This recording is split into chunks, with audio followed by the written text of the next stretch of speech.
Now, where we left off, season 2 of Euphoria was already starting to feel a little bit different from its first season, and it quickly became a very divisive season of television, which may seem hard to believe now in hindsight given the mess that was season 3, but critics were not loving season 2 at the time. The 3 episodes I'll be covering in this video contain some of the greatest material that Sam Levinson has ever written, and probably ever will. Rue's addiction reaches devastating new depths, Cassie's self-destruction and betrayal of Maddy becomes almost Shakespearean, and the fascinating parallels between Carl and Nate Jacobs deepen and reach a crescendo. But at the same time, this is also where we see those cracks that were beginning to form in the beginning of the season become impossible to ignore. Relationships like Rue and Jules, which once felt so emotionally grounded, start feeling noticeably underdeveloped. Characters like Kat and even Jules become completely sidelined to make room for new additions like my sworn nemesis Elliot, who pisses me off to no end. Fez and Ashtray, who are so prominent in the beginning of the season and become incredibly integral by the end of it, almost feel forgotten through this middle stretch, which is quite strange narratively speaking. Most importantly though, Euphoria's visual style was still breathtaking. It's really starting to begin to overshadow the emotional substance that made season 1 resonate with so many so deeply. There are moments where it feels like the show is so focused on creating beautiful imagery that it completely neglects or forgets to give those images enough meaning, context, or emotional weight, or honestly, even a modicum of sense at times. It's in these episodes in this video that the criticism often leveled at creator and sole writer Sam Levinson that he often prioritizes style over substance becomes incredibly obvious. Now, because the series that I have on my channel here is called The Rise and Fall of Euphoria, and we're technically in the fall part of that arc, you'd probably expect me to say that this is where the show suddenly becomes really bad. But of course, it's never really that simple. I just think this is where Euphoria starts to go in two different directions. At its best, like in episode 5, where Zendaya delivers one of her best performances in her career, which of course she won the Emmy for, absolutely deserved, the show strips away almost all of its stylistic flourishes and leaves us with one of the most raw and emotionally devastating portrayals of addiction I've ever seen on television. At its weakest, however, particularly in parts of episode 4, it feels like the show's trying so hard to be beautiful and show off its cinematography that it forgets to earn the emotions behind the imagery. And as the show begins to move away from its signature cold opens and character backstories, the pacing and overall structure of the episodes also starts to become much more inconsistent. And at times, things start to feel a little bit drawn out, which is quite clear in episode 6. Now, if you missed my previous Euphoria videos, I've already covered season 1, and then I covered season 3 after it came out, and now we're doing season 2, so a little bit out of order, but I'll link those videos down below, as well as my last video, which covered the first 3 episodes of season 2. You're definitely going to want to watch that at least before you watch this video, but since it's been a couple weeks since that came out, I'll give you a little bit of a refresh. So in the last video, we covered Rue's relapse, which reached new heights with the looming threat of the suitcase of drugs she accepted under the guise of selling for the deceptively menacing drug dealer Laurie, who's sort of like our new mouse of the season, our new drug dealer villain in the crime arc of the show. A great addition to the show at that. Rue also completely detonates her connection with her sponsor Ali, manipulating his trauma that he shared with her against him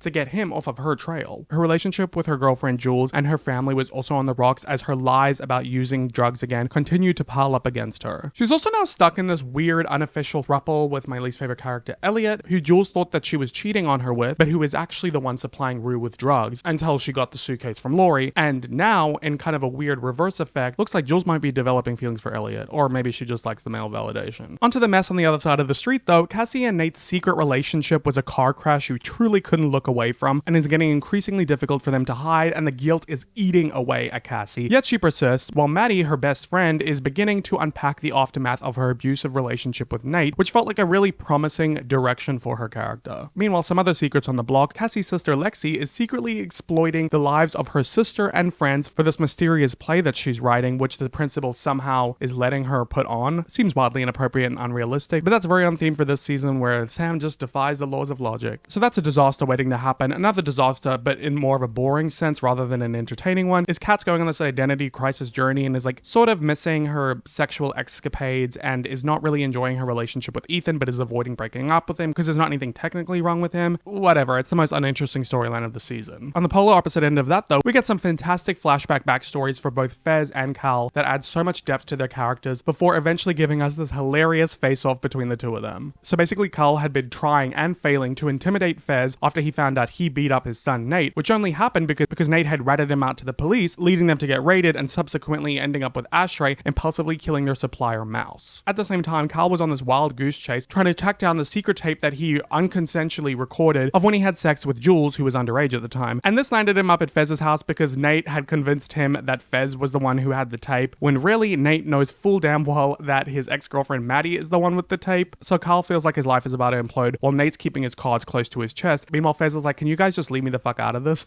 While I do think that those first 3 episodes are stronger and more cohesive than these 3 next episodes we're going to cover in this video, they're by no means bad. I mean, quite the opposite. They have some of my favorite scenes in the show. Brilliant in some scenes and frustrating in others. So with that, let's get into my recap of the plot, deep dive into the character arcs and relationships, and breakdown of the cinematography choices and writing issues at the hands of Sam Levinson. But before we do, just a quick reminder, obviously these videos are huge and they take me a really long time to make, but if you want to gain early access to each episode in this video, I've been posting them on my Patreon, not only early access, but you also get extra clips and overlays that I can't include as much in this video because of copyright issues. My last 2 Euphoria videos got claimed. HBO, you better not come for me again. So I'll link my Patreon down below. You can join for just $2 a month, or you can upgrade to a higher tier, which is $6 USD a month, and that gains you access to exclusive content like my reactions to every episode of season 3 of Euphoria and my backlog of other content on my Patreon. Not only do you get all that fun extra content, but becoming a Patreon member genuinely helps me and my channel in making this possible. So I'm really grateful if you join up, and I'm super grateful for all of you who have been over there supporting me and enjoying that content. Of course, I know times are tough, the economy's shit, and everything's more expensive than ever. So I'm just grateful you even clicked on this video, are here watching my videos. Really appreciate that. And if you enjoyed this video, please give it a thumbs up, hype it, share it with somebody who you think might enjoy it. Don't forget to comment down below any of your thoughts. I read every single comment that I get. And of course, make sure that you subscribe and turn on the post notifications bell so that you don't miss any future videos like this, especially my final video for this series, which will cover the 2-part season 2 finale. Because like I said earlier, I already did season 3, so kind of doing things out of order. Just check out the playlist link down below. Everything you need down there in the description. Enough yapping for me. This intro has been long enough. So without further ado, let's get into the first episode that we're going to be discussing in today's video. Alrighty, getting into season 2, episode 4 of Euphoria, titled You Who Cannot See, Think of Those Who Can. Oh, a very deep and moody title, aren't we? So this episode begins with Jules going down on Rue, while Rue narrates saying, "You have no idea how much I love Jules." As she's saying this, we get a gorgeous montage of a bunch of different famous paintings and iconic film scenes recreated with Rue and Jules. We see Jules as Botticelli's Venus, so beautiful. Rue then becomes Diego Rivera in a recreation of Frida Kahlo's work, where Rue is inside the little face on her head.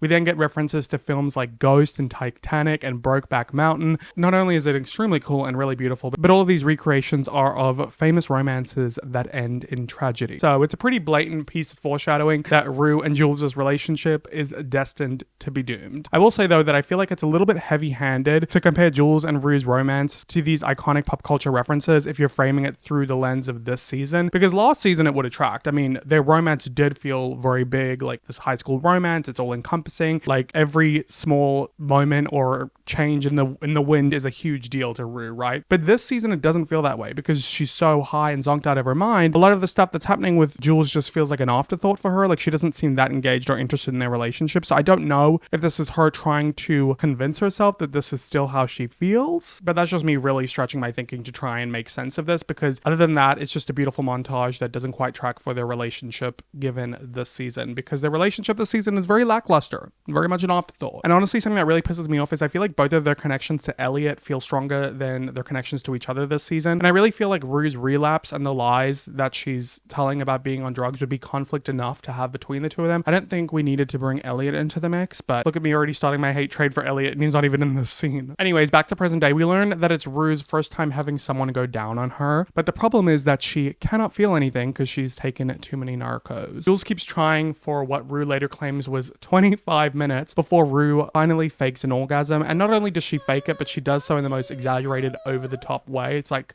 girlie, you couldn't even have tried. Jules immediately clocks her and calls her out, but Rue doubles down and insists that it was real. It's kind of a strange opening. It's our first episode without one of Euphoria's signature cold opens. There's no flashback sequence or deep dive into a character like we got with Nate in episode 2. Instead, we're thrown right into the present day story, and largely that's how the rest of season 2 goes. They kind of do away with the cold opens, which I don't love because I do feel like they were an integral part of this show. You know, I feel like it would have been cool to have Ollie's backstory this season. I mean, we ended up getting it in season 3. Maybe Leslie's backstory. I don't know. I feel like it could have been cool to explore some other characters instead of just doing away with the cold opens, especially because some of the scenes throughout the rest of the season feel a bit drawn out, and some of the episodes feel like they would have benefited from being 50 minutes, 40 minutes instead of an hour. So having the cold open actually would have benefited that. You really notice that now pacing starts to become somewhat of an issue, and it feels strange just kind of jumping into the episode. So we see Jules in Elliot's room telling him about what happened with Rue, and it just feels like really inappropriate for her to be sharing this with him off the bat. Elliot initially says that Rue's far too lazy to fake an orgasm, which I think think is strange because I wouldn't think that would require that much effort. But Jules reenacts how ridiculous Rue's performance was, and he immediately believes her. And off the bat, I'm pissed off. Obviously, Elliot knows why Rue is acting this way and that she's so high out of her mind that she can't have an orgasm, yet he continues to lie. But what annoys me even more is how oblivious Jules seems to be to the fact that Rue is constantly high out of her mind. And I don't think the weed is a good enough cover-up. As the episodes this season have gone on, especially in this episode, Rue's addiction is just becoming increasingly more obvious, and it's therefore becoming increasingly hard to believe that somebody who's in a relationship with a known addict wouldn't be picking up on these signs. But I guess you could say that Jules is a little bit too preoccupied with worrying about her attraction and validation that she's trying to get from Rue that she normally used to get from men,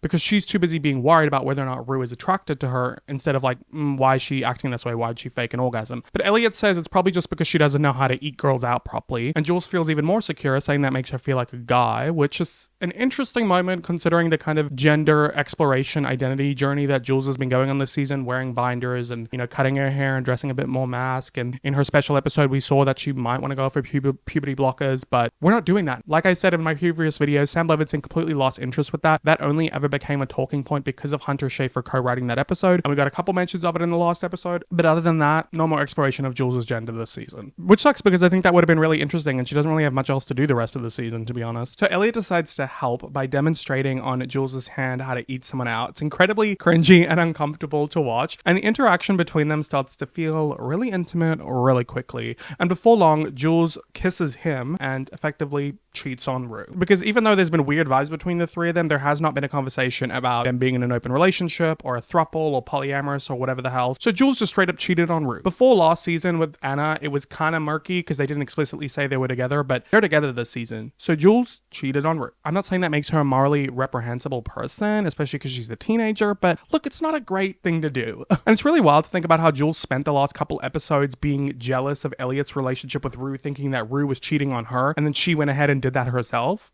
Mama, hypocrisy. And it really seems like they're about to start having sex, and the only thing that stops them is that they get a text from Rue saying she's outside. So who knows how far they would have gone here. After the title card, we get into the other relationship mess going on in this episode when we catch up with the Cassie, Nate, and Maddy of it all. We get a beautiful montage to I Feel Like a Motherless Child by Mahalia Jackson. I will say this season, they do not use as many of Labyrinth's songs like they did the first season, which I don't know. I do think that was also a very iconic part of Euphoria, but it does feel very distinctly season one. I think with season two, using the film stock and just changing the color grading and the way that they shoot the show gives it this vintage feel, like they're looking back on high school kind of a thing. So I think the music they choose adds to that vibe. They choose a lot of songs from the 80s and 90s, a lot of soulful, music. So I really love some of the song choices they make here. But anyway, so Cassie lights birthday candles with glossy eyes like she's been crying. And then we go over to Maddy, who's at the house where she babysits, and she walks over to Nate wearing the fancy clothes of her boss, holding him a bottle of champagne. Now, girl, I know that you can wear her clothes without knowing, but don't you think they're going to notice that there's a missing bottle of champagne? Unless they're just that rich that they don't care. But either way,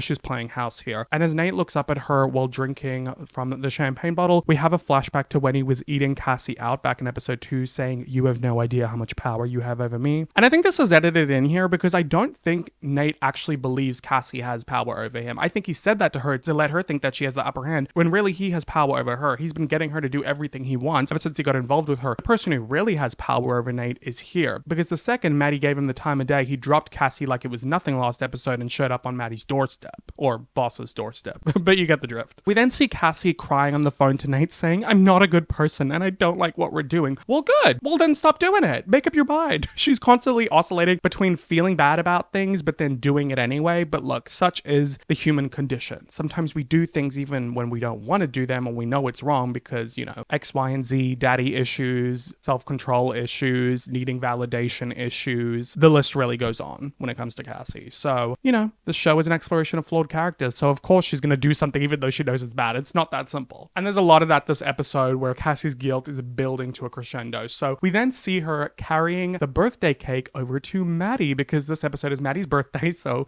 Cassie's really in for one this ep. And I love this little detail where she is on her birthday cake. She's such a baddie. We then flashback to see Maddy watching her boss play with their kid. And I think a lot of the stuff this season with Maddy and the babysitting in the house and all that kind of stuff is peering into a window of what her life could look like if she could have that picturesque couple and family and, you know, wealthy lifestyle. Obviously, we know her parents do not love each other. They tolerate each other. They don't do financially well. We know Maddy wants to live a comfortable life, a soft girl life. And I think this is a mistake that they do in season 3 is they touch on it during, okay, spoilers for season 3 of Euphoria, skip like 10-15 seconds, but they touch on it in the Cassie Nate wedding where Maddy looks really sad and she's looking at this beautiful wedding and this life that could have been hers. And I think that they could have explored that a little bit of how the life that she thought that she was going to have, she didn't get, you know what I mean? Because like there's a lot of that I felt like was built up this season that doesn't go anywhere in the next season. She just becomes a hustler and a pimp. But anyway, we're not talking about season 3, but I just do think it's interesting that they were doing all this with Maddy this season and it doesn't totally go anywhere. Anyway, back when she's with Nate in the house, he said she looks like she's very much at home there. She really has made herself at home, that's for sure. Back at Maddy's party, Cassie's given her birthday gift, which is a really personalized, thoughtful scrapbook of their friendship. She really is just digging the knife deeper in her own back because she's cementing their best friendship even more while she's stabbing Maddy in the back. And as Maddy hugs her, you can see Cassie from behind holding back tears, knowing that she's betraying her. Back with Maddy the other night, she tells Nate that she feels like he ruined her forever. And he says it doesn't sound romantic when you say it like that. Well, that's because it's not. Clock that. Abuse is not romantic. When Cassie and Maddy are hugging, saying they love each other, we see Lexi over Cassie's shoulder watching them like she knows something is going on with Cassie, observing her like she often do. And I really like this detail, which also carries over to when the girls are taking their group photo on the stairs and Lexi's hiding behind them, not wanting to be in the frame, clearly still feeling invisible, leaning into what feels safe, you know, adding to that characterization that we've been doing with Lexi this season where she's like in her sister's shadow and she's an observer and she doesn't participate in her life. And there's a lot of that this episode where she's just kind of watching the chaos unfold but not really doing anything about it. And like she's the only one aware that there's a bomb about to drop kind of a thing, you know what I mean? But anyway, back to the babysitting house. Maddy asks Nate why he loved her, but he says he still does because she's smart and cruel, but not really cruel. Okay, whatever. She says she didn't realize until after they broke up that she loved him, not just fighting, fucking, or obsession. She asks if he felt loved by her. And that's really interesting to me that only in hindsight she realizes that she loved Nate, because maybe before it was just all wrapped up in all the other stuff, like the lust, the game, all that kind of stuff. So I guess it would make sense that in hindsight she realized that. And she's been romanticizing the relationship, but then also trying to understand if she's looking at it through rose-colored glasses because of that love, and you know she needs to remind herself of the abuse too. So that's kind of what she's been grappling with the past couple episodes, and now in this episode she's really considering like, do I want to go back together with Nate? You know what I mean? That's what makes the Cassie thing fucked up. It's not just one thing to sleep with your best friend's ex. Like that's just, you don't do that, right? And then on top of that, this is your best friend's ex who abused her, so that's another layer. And then on top of that, you know she's debating whether or not she wants to get back together with him, and on top of that, they've broken up and got back together many times before. So you know, we're gonna get into this all with Cassie this video where she's constantly like, they were broken up. It's like, girl, it really is not that simple. So Maddy asked Nate if he felt loved by her, and he says he doesn't know. And honestly, I don't know how either of them would know, because their relationship was so toxic and muddled and all that kind of fighting and obsession and games that they were playing, that love wasn't exactly the main priority. And at the end of the day, love should be pure with good intentions. We just want the best for the other person and you make each other better. And that was not what they had. So I do find it interesting though that Maddy knew that Nate loved her, but Nate didn't know that she loved him. And I think that really reflects on them as individuals, where Maddy strives to be confident and Nate struggles with feeling insecure. They both end up behaving in the opposite way because they're overcompensating. Maddy tries so hard to become confident that she becomes insecure, which is how she gets stuck in this on and off again abusive relationship for so long. Meanwhile, Nate tries so hard to be confident that he's actually deeply insecure, and that's why he clings to power and control, which makes him abusive. I think that's both of their issues. They seem like these confident people, but really they're actually insecure, and it comes out in these toxic, horrible ways within their relationship. Whereas I feel like Cassie's actually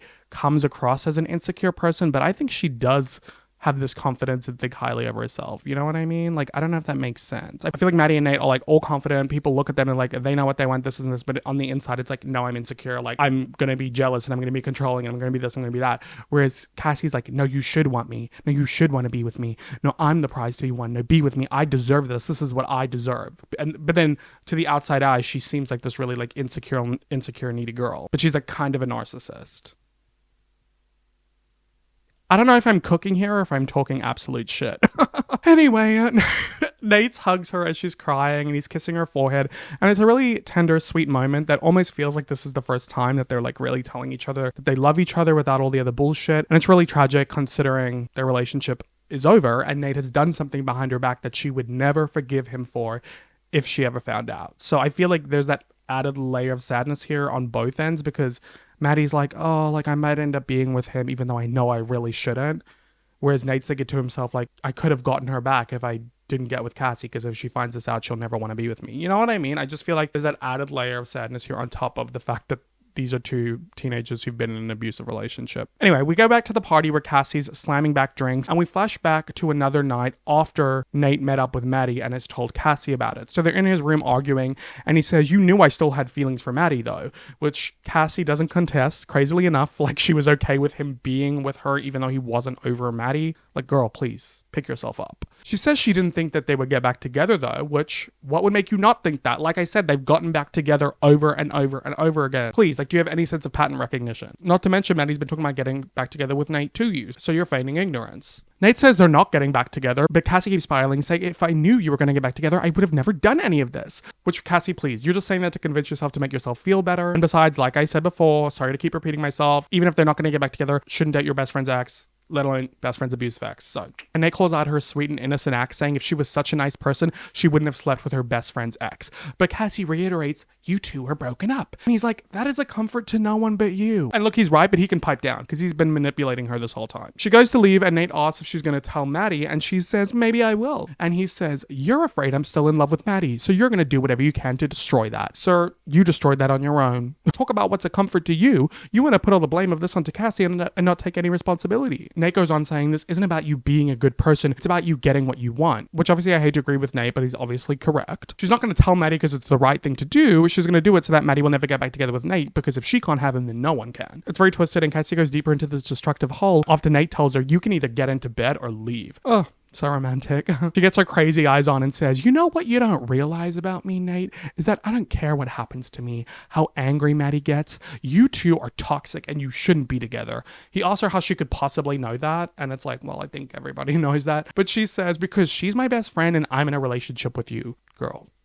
You said it right there. Listen to that. And it's really interesting how she convinces herself that their relationship was an issue, like it was mutually toxic, which, yeah, it was. There was some stuff that Maddy did that was kind of toxic, but even then it was always in a response to Nate, like the making him jealous with guys things. Like he did that with the girls too. It's like Nate was the one who was physically abusive to Maddy, you know? So it was a toxic relationship, yes, but not even like that mutually, largely because of Nate. So what makes you think that's not going to happen to you? But anyway, Cassie goes on saying, Maddy's not good for you and you're not good for her and I will do everything I can to prevent it. So now she's reached a new state of delusion by thinking that her being with Nate is keeping him and Maddy apart, which is doing what's best for them, when it's like, no girl, that's not why you're doing this. You're doing this because you want to be with him, because you like whatever it is that he does for you, that he chose you over Maddy, that he is like, I don't know, the most popular guy in school and he wants to be with you. If you're attracted to the forbidden nature of it, whatever it is, you're doing that for yourself. Nate's like, you're crazy, Maddy, accidentally calling her Maddy, getting their names jumbled up, which really shows how jumbled everything in his head. And he says it was just a slip of the tongue because they're talking about how crazy Maddy is. And Cassie's like, you know what, Nate?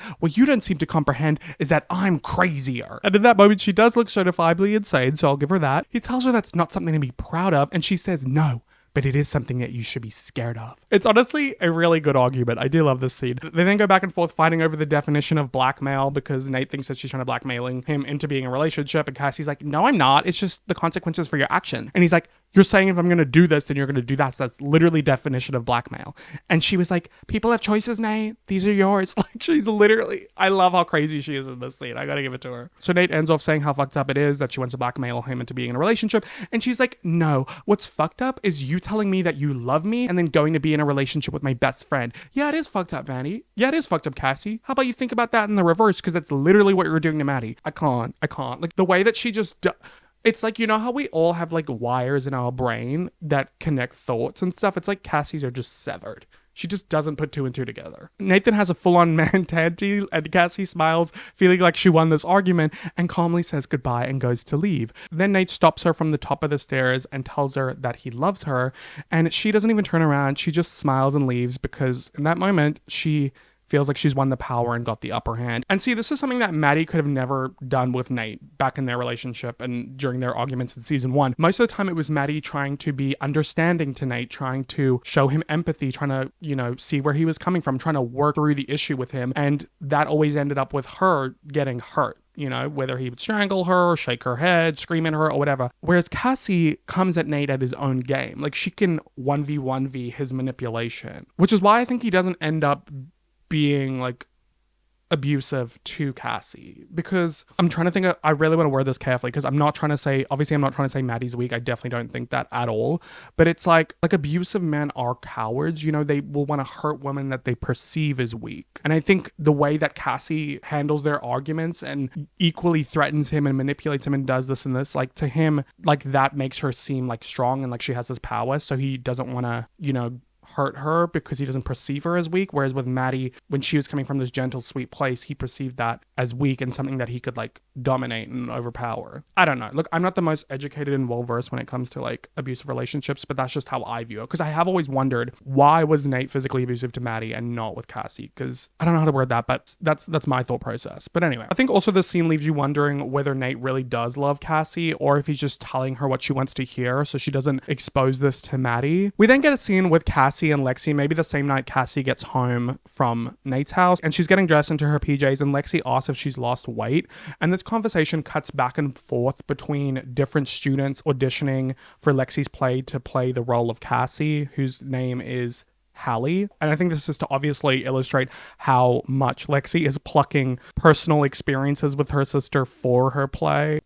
I can't even with the play, but that's going to be a whole discussion for the next video. But I will say here that cutting between Cassie and the students auditioning with the sides, showing how the words are verbatim the same, proves how much Lexi is exploiting her relationship with her sister and her sister's life for her play, which is, like, psychotic. And it also, to me, feels like Lexi's trying to position Cassie to be the villain in this moment for overreacting, when I honestly think her reaction is valid. So basically Cassie says, "Why do I look different?" to the weight comment, and Lexi's like, "No, I was just wondering." And Cassie's like, "Why even ask then?" And Lexi's like, "I was just curious." And Cassie's like, "Why are you so judgmental?" And Lexi's like, "I wasn't judging you." And Cassie's like, "All you do is sit in bed all day waiting to criticize me." And Lexi says it isn't true, but Cassie comes with the receipts repeating all the many different things that Lexi has said to her. And look, I have to somewhat agree with Cassie here. I feel like Lexi is blind to the fact that as a result of her living in Cassie's shadow, which is down to a number of factors, none of which are inherently Cassie's fault, and we're going to get into this when we get to the play, she's constantly observing and judging her sister. And look, there is a lot to judge about Cassie. I mean,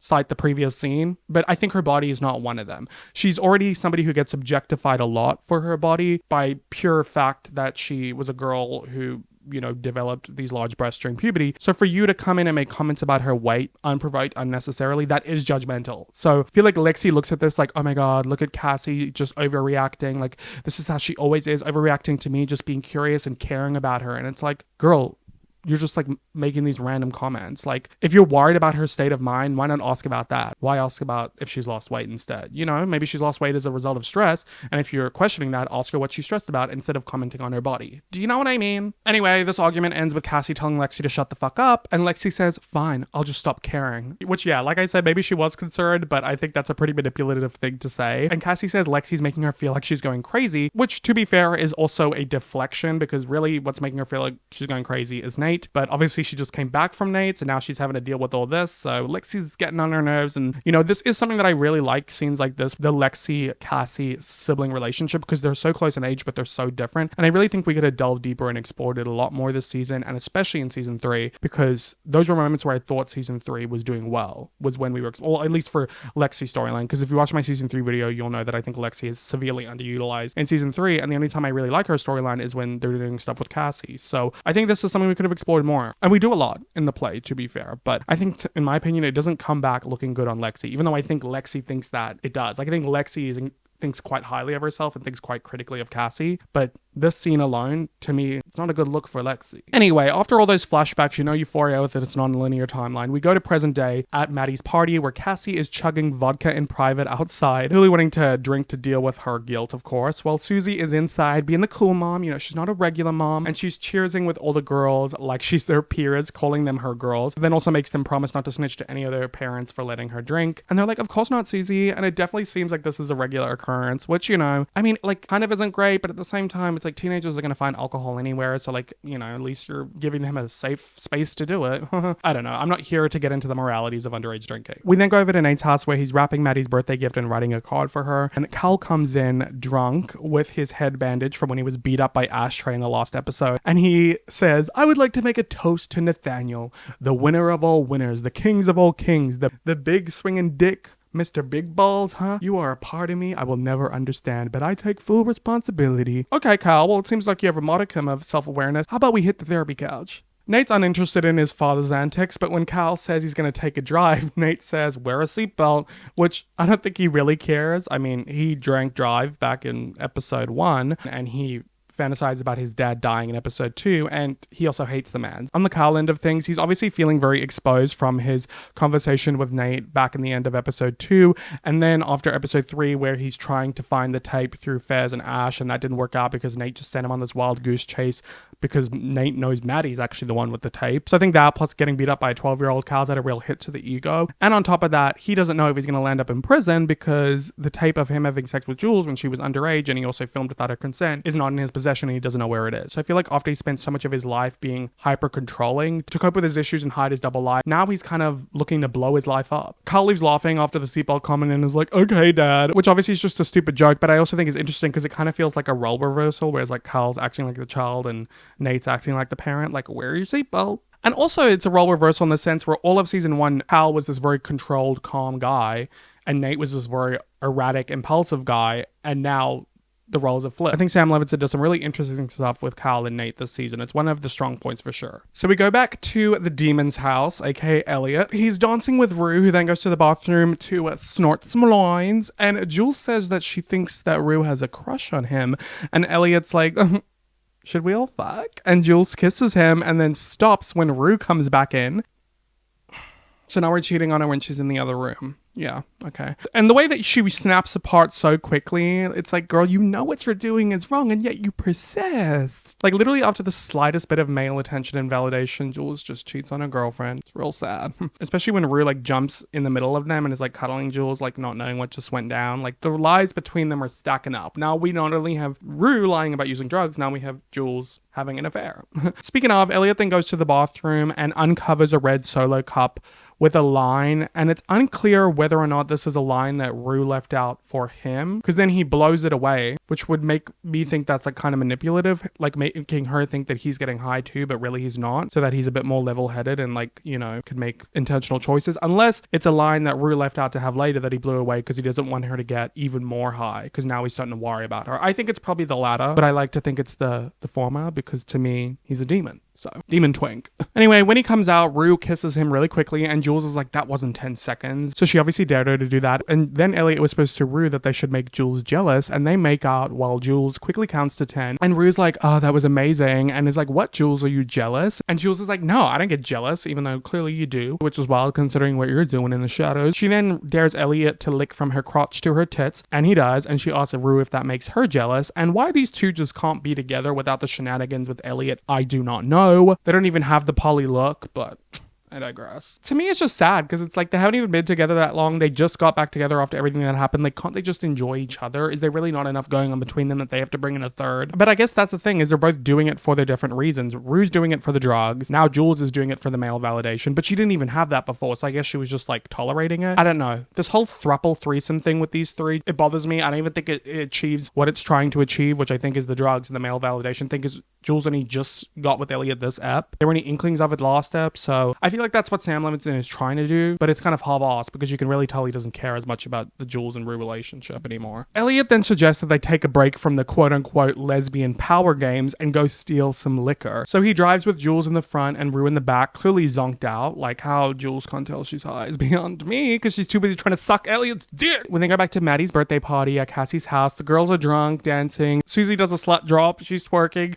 She's being the life of the party, honestly really hilarious. On the other end of the spectrum though is Cassie just sitting down getting drunker, anxiously awaiting Nate's arrival because he's rumored to be making a drop by. Meanwhile, Maddy finds Kat sitting outside in a bad mood, so she takes her inside to talk to her privately and cheer her up. In a moment that's a very beautiful, touching friendship scene. That really adds to the overall sadness of Kat not being in season 3, or let alone even mentioned in season 3. We even get a BB cameo. Anyway, so Kat opens up to Maddy saying that she can't stand Ethan, even though he's so sweet, and she's confused how she's in this amazing relationship, yet she feels miserable. And Maddy gives her some, honestly, good advice and quite wise for her age, and she says there's a difference between what you think you want and what you actually want. And Kat's like, how am I supposed to know what I want? And Maddie's like, you don't. Love and life, all this shit is confusing, and you shouldn't feel worse just because you're not feeling something you think you're supposed to feel. So just do what's good for you. And yeah, I think there doesn't have to be some huge reason why the relationship isn't working for her anymore. It's just that the spark has fizzled out and the attraction is gone, and it's okay. Just let it go. It's a high school relationship. It's not like you're married with kids, you know? But it's that classic tale of wanting to break up with someone even when they're a good person and they've done nothing wrong, and you're just not feeling it, and then that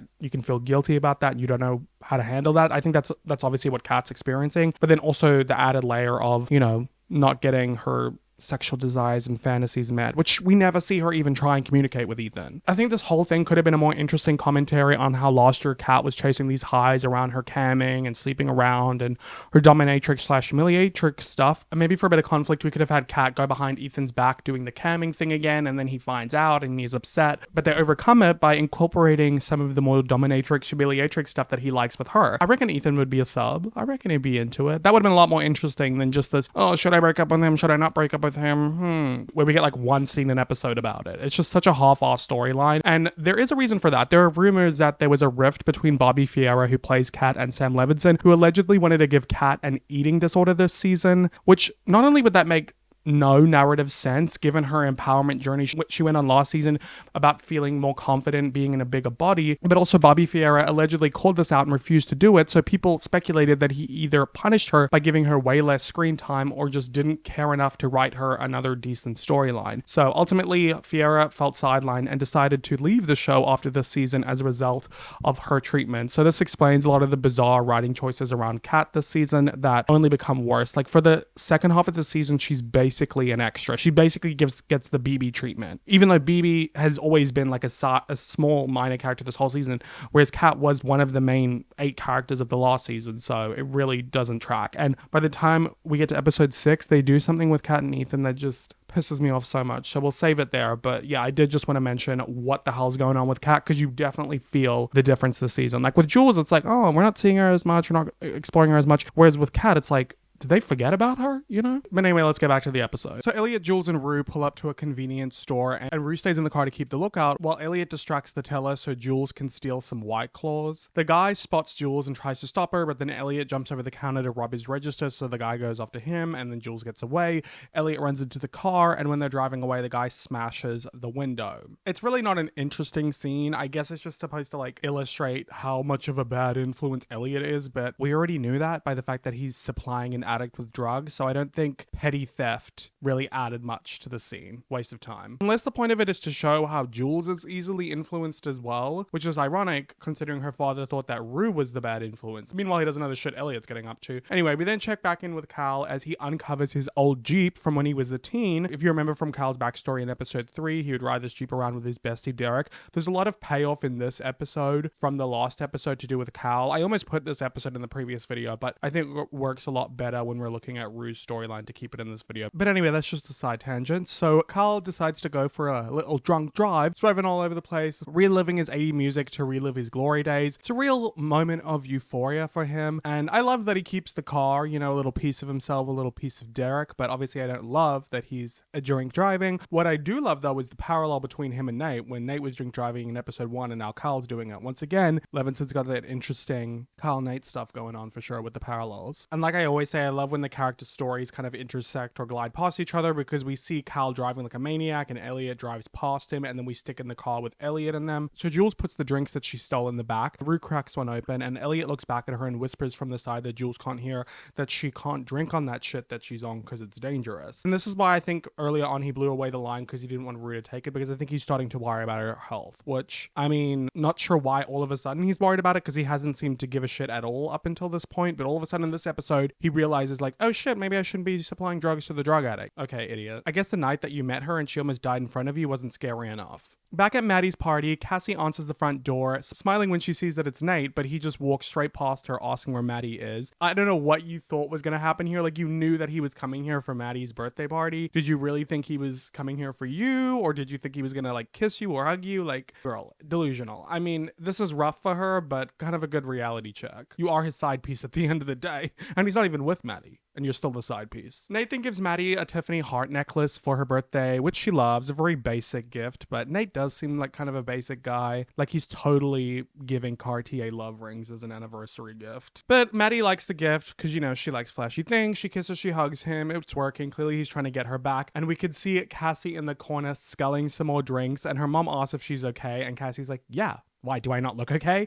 And it's like, girl, do you own a mirror? Back on the street to see the shenanigans going over there. Carl's driving like a lunatic, literally going in the other lanes, putting other people's lives at danger. It's one thing to put your own at danger, but like, this is disgusting. I can't stress enough how much drink driving pisses me off. So I don't even want to make jokes about this. Then we go back to Elliot as he is telling Rue to put the drink down, getting worried about her because, you know, I guess certain drugs you shouldn't mix alcohol with, uppers, downers, whatever. I don't know. I'm not into drugs like that. But at the end of the day, it's like, motherfucker, you put her in this situation. Jules turns around and asks Rue why she's drinking. And Rue's like, don't worry about it. Like, I'm not even like into drinking like that. And Jules is like, well, why are you drinking then? Okay, so she can smoke weed and you're fine with that, but you draw the line at drinking alcohol? I really don't get that. Rue's over this because Jules is harshing her vibe and tells Elliot to just take her home, and Jules is like, well, just don't drink. And it's like, girl, you robbed the liquor store and then put the drinks in the back and you're drinking in front of her and you're mad that she's drinking, when I don't think she ever said that she wasn't going to drink. I mean, I guess she said, no, I don't even think she used the term California sober. She just said that she was smoking weed. I mean, I guess alcohol is classified as a drug, but like, I don't know. I don't know why Jules is so up in arms about this. Like, she didn't have much to say when Rue told her she was going to smoke weed, so I don't know why this is the hill she's dying on, but I digress. Rue continues saying she wants to go home, and Jules asks why, and Rue's like, because I can't stand you. She just like out of nowhere is turning on Jules, and of course Jules is completely caught off guard, but it's just like one of those things where you're like really high or drunk and then somebody says something that just snaps you out of your vibe, and then all of a sudden you're not having fun and you're in a shit mood, and it's like you're in a really shit mood. You know what I mean? Like, obviously when you're high and drunk, like, you feel emotions really extreme.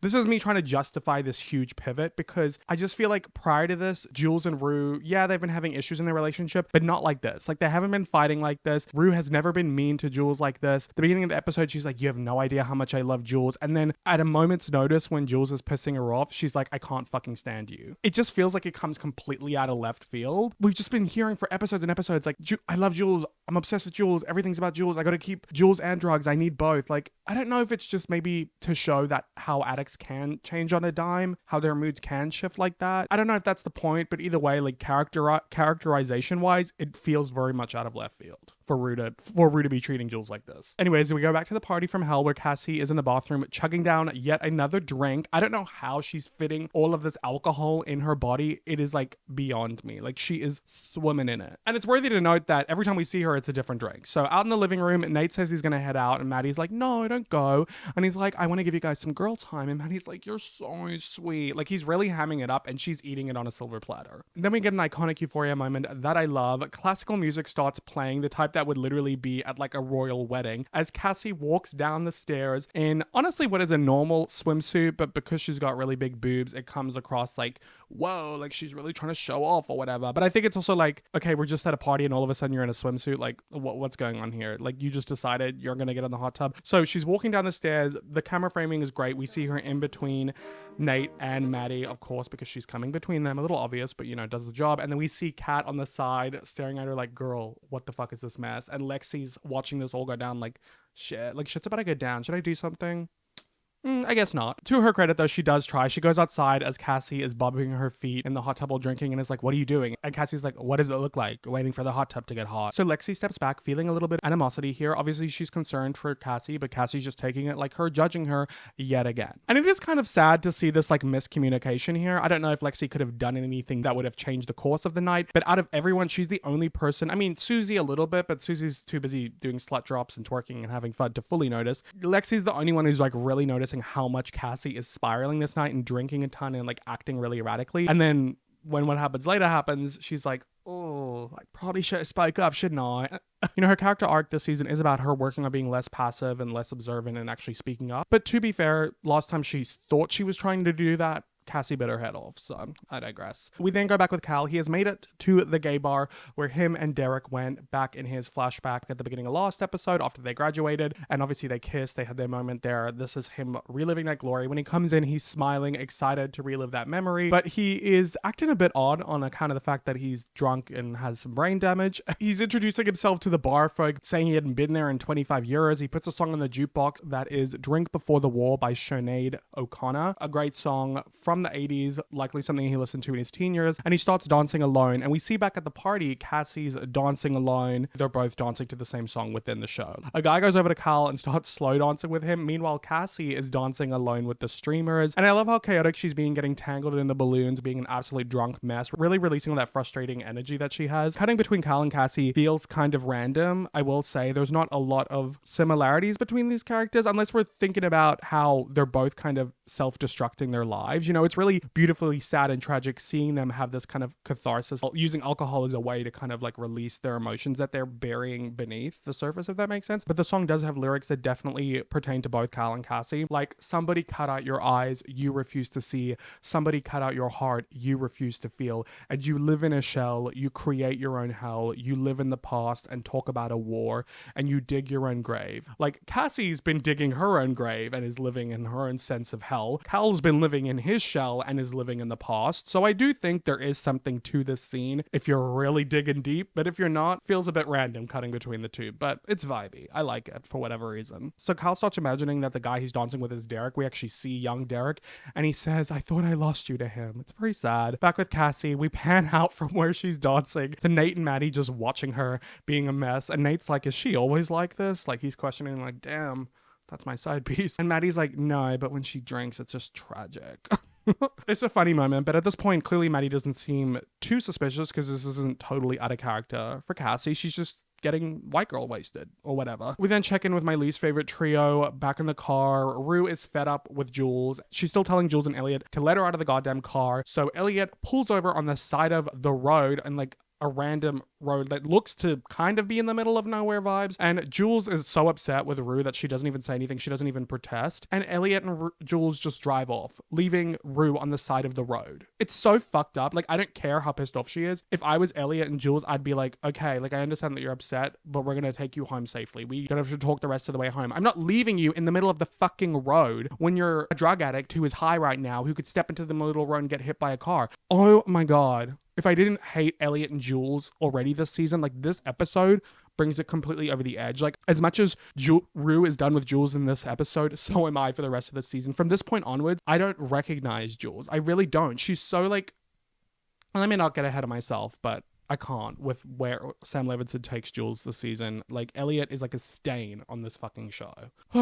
Luckily, Rue does not end up getting hit by a car and walks herself home, and she falls through her window climbing in and opens her suitcase to pop a large number of pills. And we get this really great close-up of her face that lights up while this really haunting Labyrinth song plays that we'll get more into later on. And the use of sound and cinematography here does a great job of showing how the drugs are like hitting her system. A lot more in this episode. I mean, you're starting to feel it last episode, but this episode, it's like, whoa, like, she's really getting deep into her addiction. We then cut from Rue's face to Jules, who is in the shower back at Elliot's. She then asks to borrow a shirt from Elliot and purposely gets dressed in front of him, like with the door to the closet cracked open. So clearly she wants her vice now to help her feel better after what happened with Rue, which is sex and validation, male attention. And also worthy to note, she also turns over her phone, likely because she probably doesn't want to hear from Rue. So she's falling deep into the Elliot hole. And like at this point, I don't even care. Like, I love Jules in season 1, but this season, I can't stand by some of these decisions she's making. She's being a mess. Like, I want to be empathetic and understand how she's hurt by the way that Rue treated her and how she's feeling neglected by her. But I don't think that warrants cheating. Sorry. Sue me. We then go back to Maddy's party where she convinces Nate to get into the hot tub with her, and he doesn't want to, but Maddy pulls the "it's my birthday" card. As a fellow person who does that, like, I'm always doing that shit. Like, if somebody's mean to me on my birthday, I'm like, it's literally my fucking birthday. Before he gets into the hot tub, he makes some longing stares with Cassie, clearly showing that he's worried she's really drunk and might spill the beans. She kind of does. And it's really hilarious watching Cassie walk up the patio, releasing the balloons that were all tied to her and tangled to her. And she like stumbles into the hot tub, like falling in, and everybody's like, oh, hey, drunk mess.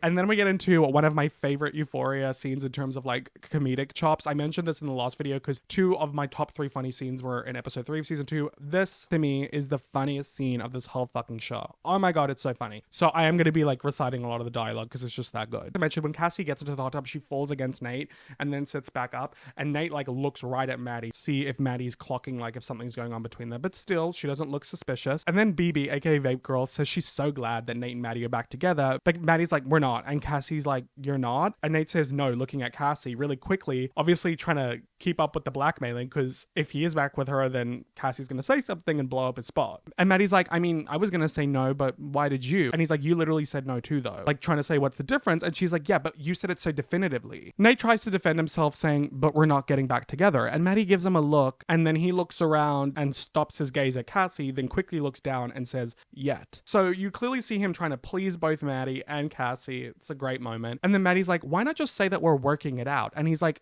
you literally said you were going to say no though. And she's like, yeah, well, that's me. And he's like, meaning what? And she's like, meaning that when I say it, it means something totally different than when you say it. Which honestly hilarious. And yeah, it does mean something, because if anything, she should be the deciding factor about whether or not they get back together, because it would be her forgiving you for your abusive bullshit. And he's like, look, it might seem that way in your head, but it's not. And she's like, it's also the speed in which you said it. And he's like, Maddy, give me a fucking break. And she's like, no, it was quick. And she's like, right? It was like his natural instinct. And Kat's like, yeah, I mean, it was hasty. And Maddy's like, see, taking Kat's observation as proof.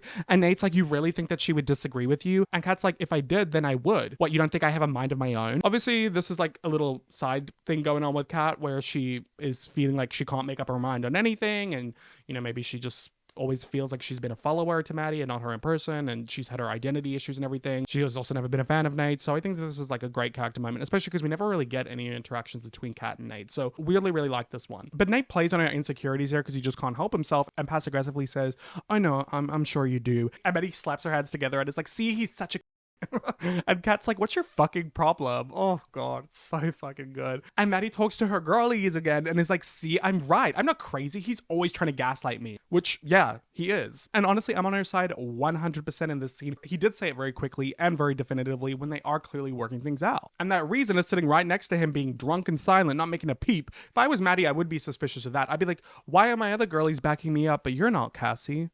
Maddy doesn't totally have her eye on the ball this episode, but like at the end of the day, why would she suspect that her best friend would be sleeping with her ex-boyfriend / trying to work it out?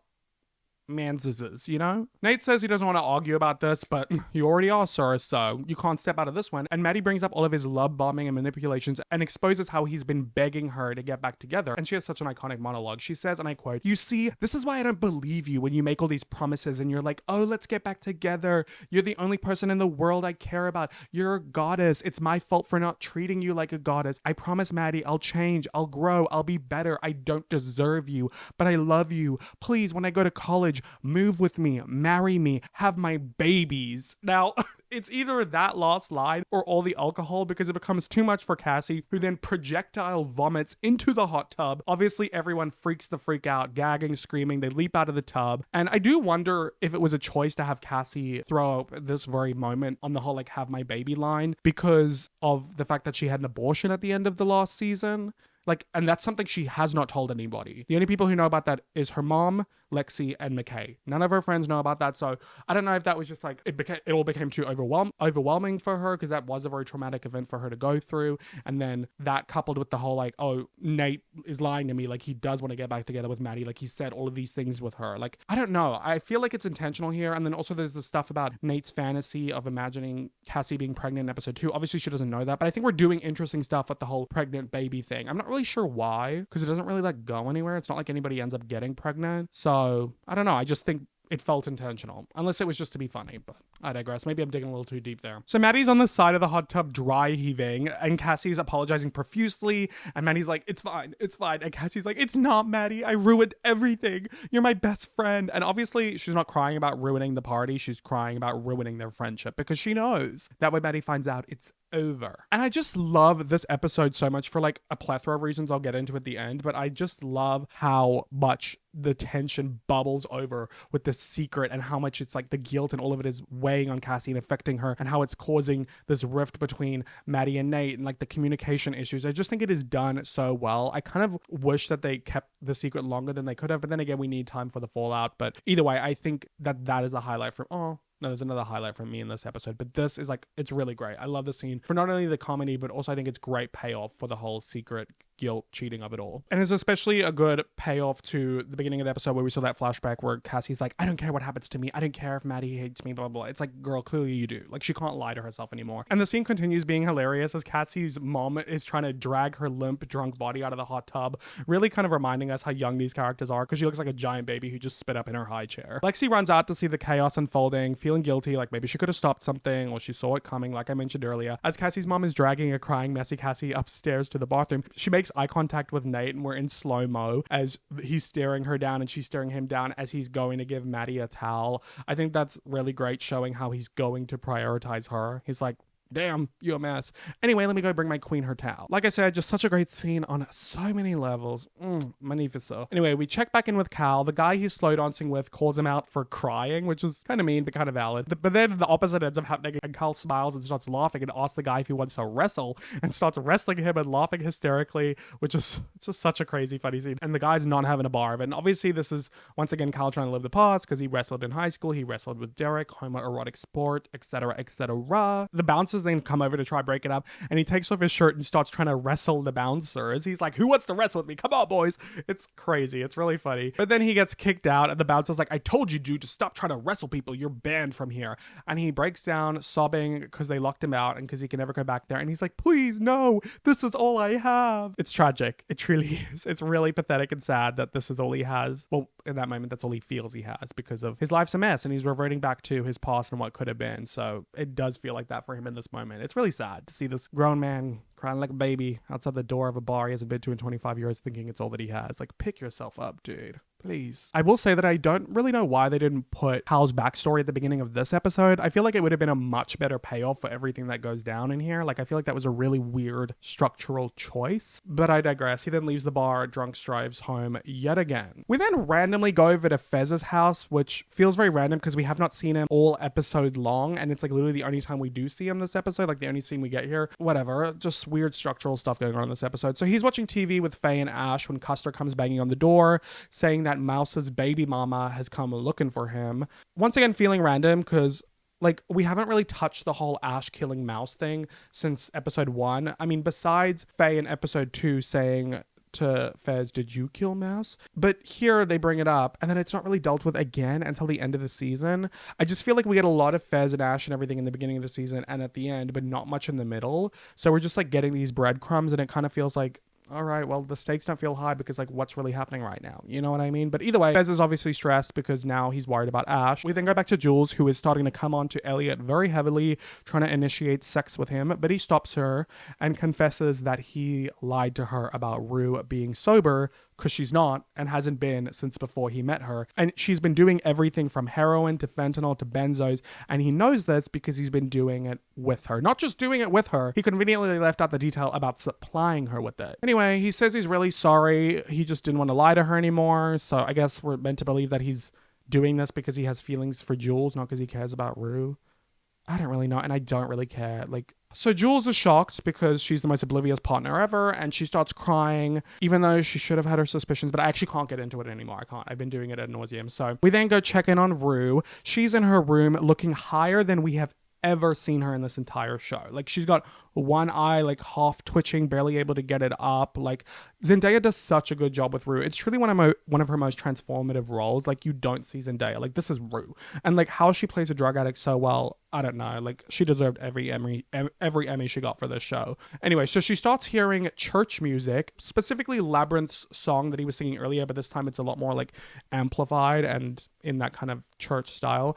And he's singing, "Oh Lord, I'm tired," something to that effect. So she stumbles through her bedroom door into a church. It's like a hallucination. Like, we don't really do a lot of hallucination stuff with Rue being high, which I think is good because I feel like that can often come across really like cheap and corny. I think it works in like comedies and stuff like that, but I think for Rue, never having done it before and then doing it now is a great way to really show the stakes and how her addiction is like at another level. Like, she's this high that she's like hallucinating herself, transporting through a portal from her bedroom door into a church. And like, this whole thing is all happening in her mind. So there's a bunch of people in the church pews and Labyrinth singing on the altar, saying that he's sure the world's done with him and he's not trying to win so the Lord can take him. With the scene being a hallucination and a manifestation of Rue's subconscious, and the lyrics being very suicidal, it kind of makes you wonder if Rue's inching closer to death. As a little side note, I want to say that having the composer who makes the score for Euphoria's music, of course Labyrinth, being literally in the show is very meta and boundary pushing. Obviously, we've been doing a lot of meta stuff with Lexi's play and that kind of stuff this season. But here is such an interesting way of doing it. With Labyrinth's music being such an emotional core of the show and Rue's narration and characterization, having him directly in this emotional scene that's taking place within her head kind of like gives you that meta feeling of like, oh, the show takes place within Rue's head. Like, this is Rue narrating the show and now the composer for the show is in her head. Do you know what I mean? Like, it's really trippy, but I love it. Something else I think really interesting about this episode is, besides the beginning of the episode, Rue does not narrate it at all. Like, there's no cutting in saying this character did this or I did this or I felt this. I think that's also a way to show how incoherent she is from how high she is, that she's like breaking the fabric of the show. So anyway, back to the actual scene. As Rue is walking slowly towards the Labyrinth, she's crying and she looks into the pews where she sees Jules and Elliot. She walks past them almost like she's too far gone, that she can't keep up with what she had with them, you know, with like her relationship with Jules and her whatever relationship drug situation with Elliot. Like, that's not even tethering her anymore, so she's walking past them. I don't know if that's what that is supposed to mean. I don't know why they're there. I guess because they're a part of her world in her mind, but then why isn't her mother and her sister there? Or maybe it's just to show that she's choosing drugs over them. I don't know. Let me know what your interpretation is. I'm trying to dig here. You know, it's a lot up to interpretation in this scene. She then walks into the arms of Labyrinth and the music swells and she sobs into his arms as we cut to her sobbing in her father's arms. Her father who out in heaven. Not like father, like her father. And I really love this because I feel like not only is it like Labyrinth's kind of like her father of the show and this is her actual father.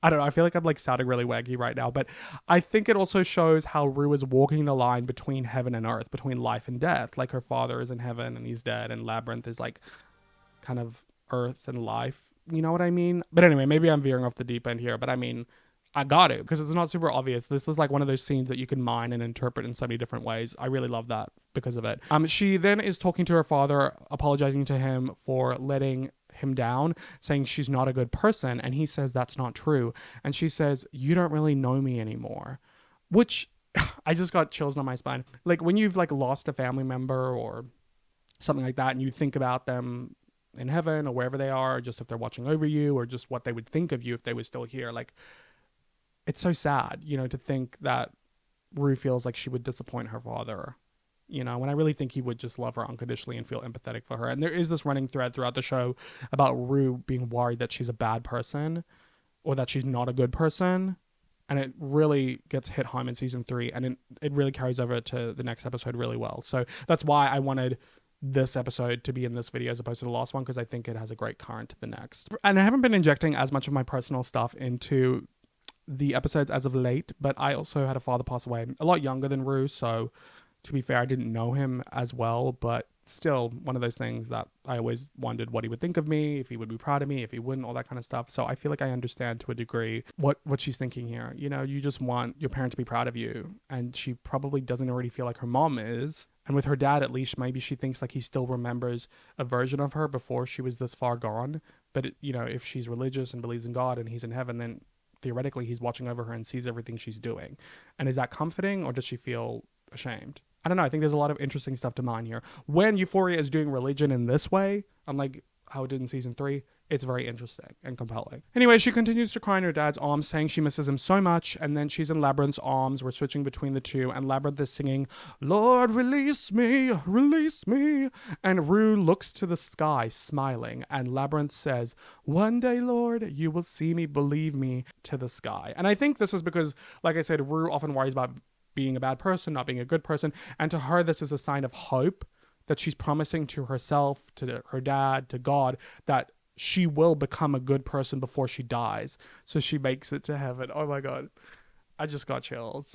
I know that Sam Levinson isn't good at foreshadowing, but if he was, this scene would hit in like all kinds of ways. It's just so beautiful and so tragic. Oh God. And like I said, a lot in my season 3 videos, Sam Levinson doesn't often do religious motifs really well, but this scene, it's beautiful. It really is. It's one of my favorite scenes in Euphoria. Just hit it out of the park. Especially when we cut to this next moment, which really just takes it to that other level. We cut to Rue alone in her room where she's not in the hallucination and she's dancing alone, holding a ghost, holding no one, like what she in her mind thinks is her dad or Labyrinth, but really she's alone in her room. And we see the way the shot is done from outside the room, from outside her window. It's so haunting just watching this girl struggling with her addiction, like on death's doorstep, but is just feeling the sense of euphoria because she just feels peace and she feels safety and comfort in her father's arms and God's arms and Labyrinth's arms, whatever it is. Like the way that she feels comfort and safety is the thing that is killing her. Oh, it kills me. It's just so sad. Oh, such a good scene. I'm really holding in tears here. Anyway, we then go to the Jacobs house. Ooh, this scene is crazy. This is another great scene. The end of this episode, well, not the very end. We'll get to that. But like these 3 scenes, back to the hot tub scene, the Rue fantasy scene, and the Jacobs family scene, 10s across the board. The rest of the episode, I got my issues, as you've heard. But these 3 scenes, you ate that, Levinson. You ate that. So Carl gets home, didn't manage to kill anybody on the way home or himself, so that's good. He bursts through the front door, drunk as shit, laughing his ass off, whips out his dick, and starts peeing on the floor in circles. Marsha wakes up and comes to the top of the stairs asking him what the hell is wrong with him. And he's like, I think I'm lonely. I love him like actually answering the question. And she's like, Cal, put your penis away. And he doesn't and just says, I am who I am, which is kind of like funny because it's like, yeah, you are a whore, whipping your penis out left and right, putting it in places you shouldn't. But if we're gonna get deep here, which I'm all about getting deep, this could also be symbolic for him putting his sexuality and secrets on full display, like he's sick of holding back. Of course, it's also disgusting to whip your penis out in front of your family, especially when his sons come out and see this display. Aaron's shocked and disgusted. Nate's like, what the fuck? But eventually becomes pretty unfazed in comparison to his brother because he's obviously used to his father's shit and nothing surprises him anymore. Marsha even seems pretty calm considering the bizarre scenario in front of her, but luckily she also knows how unhinged her husband is. Stops laughing and says, you know what you 3 assholes are looking at? The man with no name.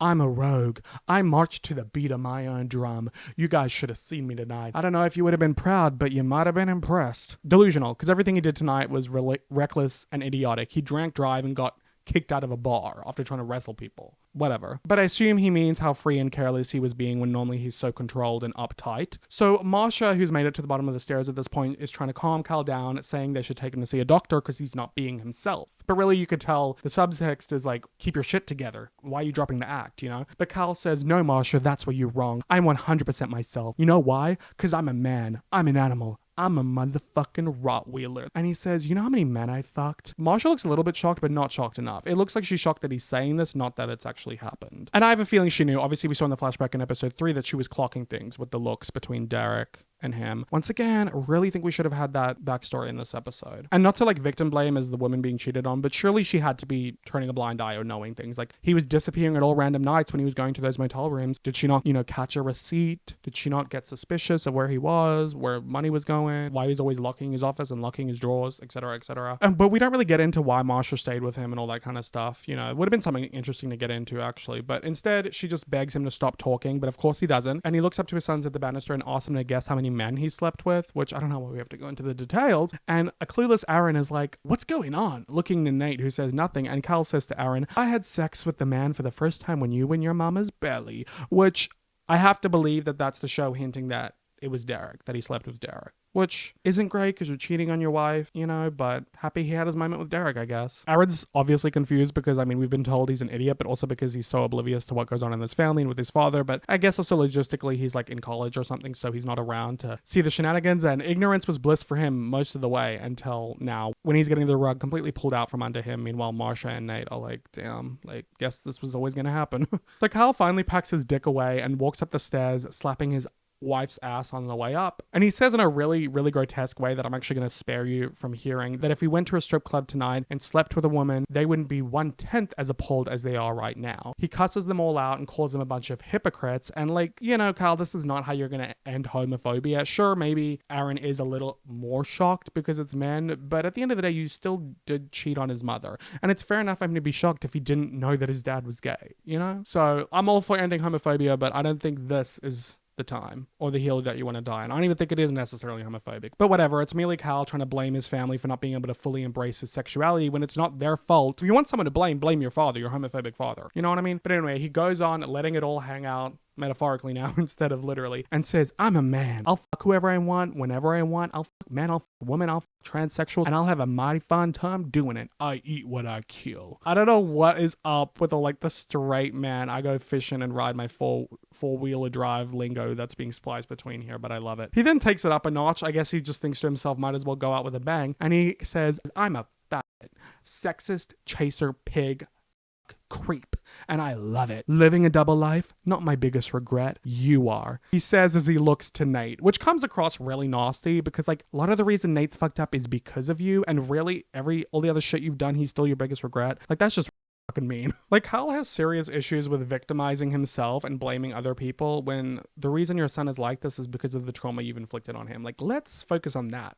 Why don't we? And in a way, you've also like, not forced, I guess, maybe Marsha could have left. I don't know why she didn't leave. I don't know if it was financials or whatever, but you've also given her a loveless marriage. You know what I mean? You've given your children not a good example of what a relationship should look like. Like he really is struggling step outside of himself in this scene. Like it's also not your kid's fault that they were born. Not Marsha's fault that she got pregnant. Like you could have still had the baby with her without getting married to her and like, you know, doing all that. Like you could have been financially supportive if you didn't want to stay in a relationship, still been in the baby's lives. Like there were other choices, and this is you living with the consequences of your choices. But I do think that is good storytelling because I think there are a lot of people who live miserable lives because they made choices that they regret and don't do anything about, and then they end up having midlife crises or, you know, moments like this, and they freak out and they want to blame everybody else except themselves and their own choices. And it's like, even then you had plenty of opportunities where you could have got divorced and lived in your truth, but instead you chose to stay and fuck up yourself, fuck up your wife, and fuck up your kids just because you didn't have the strength and the courage to be your authentic self. And the least you could do is acknowledge it, but no, instead he looks to Marsha and says,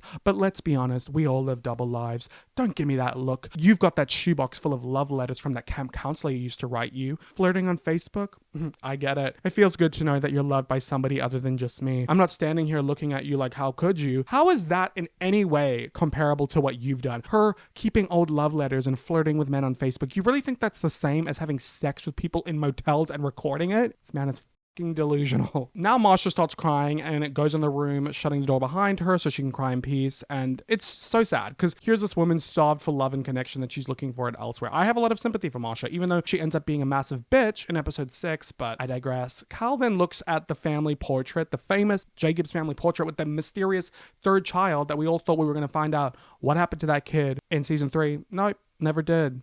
Plot hole. And it's even annoying because when he looks at it, he says, I mean, we all have our secrets, which makes you think, like, what happened to the fucking kid? Like, I don't know. I really think there would have been something interesting with that kid. Like, you know what would have been interesting? This is kind of like PLLT, but Pretty Little Liars. But if the kid ended up being trans and then they like sent it away somewhere because they didn't want to have a trans kid because, you know, they're like conservative and stuff, which would have made it even more fucked up because he like sleeps with trans people. That would have been a good secret or plot device, I think. Anyway, so he takes the painting off the wall and goes to leave. Maybe symbolic about how their picturesque, perfect family is all a facade and now it's broken. I don't really know. In a final hilarious moment, he then stops and says to his oldest son, Aaron, the on your computer made my jaw drop. Marsha, come back out here. You saw it. Your mother's the one who showed me. Don't talk to me about secrets. Watching 8 people on one person's face, gangbangs, cum funnels, and pissing in people's assholes. Jesus Christ, man, I got problems, but you got problems. Like, it's just so out of left field and really funny. But at the same time, while yes, having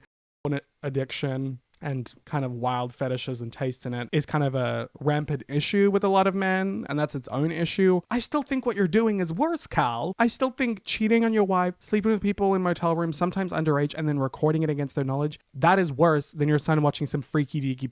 It just is like really immature and embarrassing that Kyle's trying to bring everybody down to his level by exposing their secrets. But it makes for, an entertaining scene. He then looks to Nate for the final kicker, but he doesn't have anything to say. He says, Nathaniel, your whole life's a secret, a mystery. Who knows about you? I've lived with you. I have raised you. I'm your father, and I know nothing about you. Well, that's not true. I know that you're angry, and I'm sorry I f***ed you up with my double life. Okay, cool.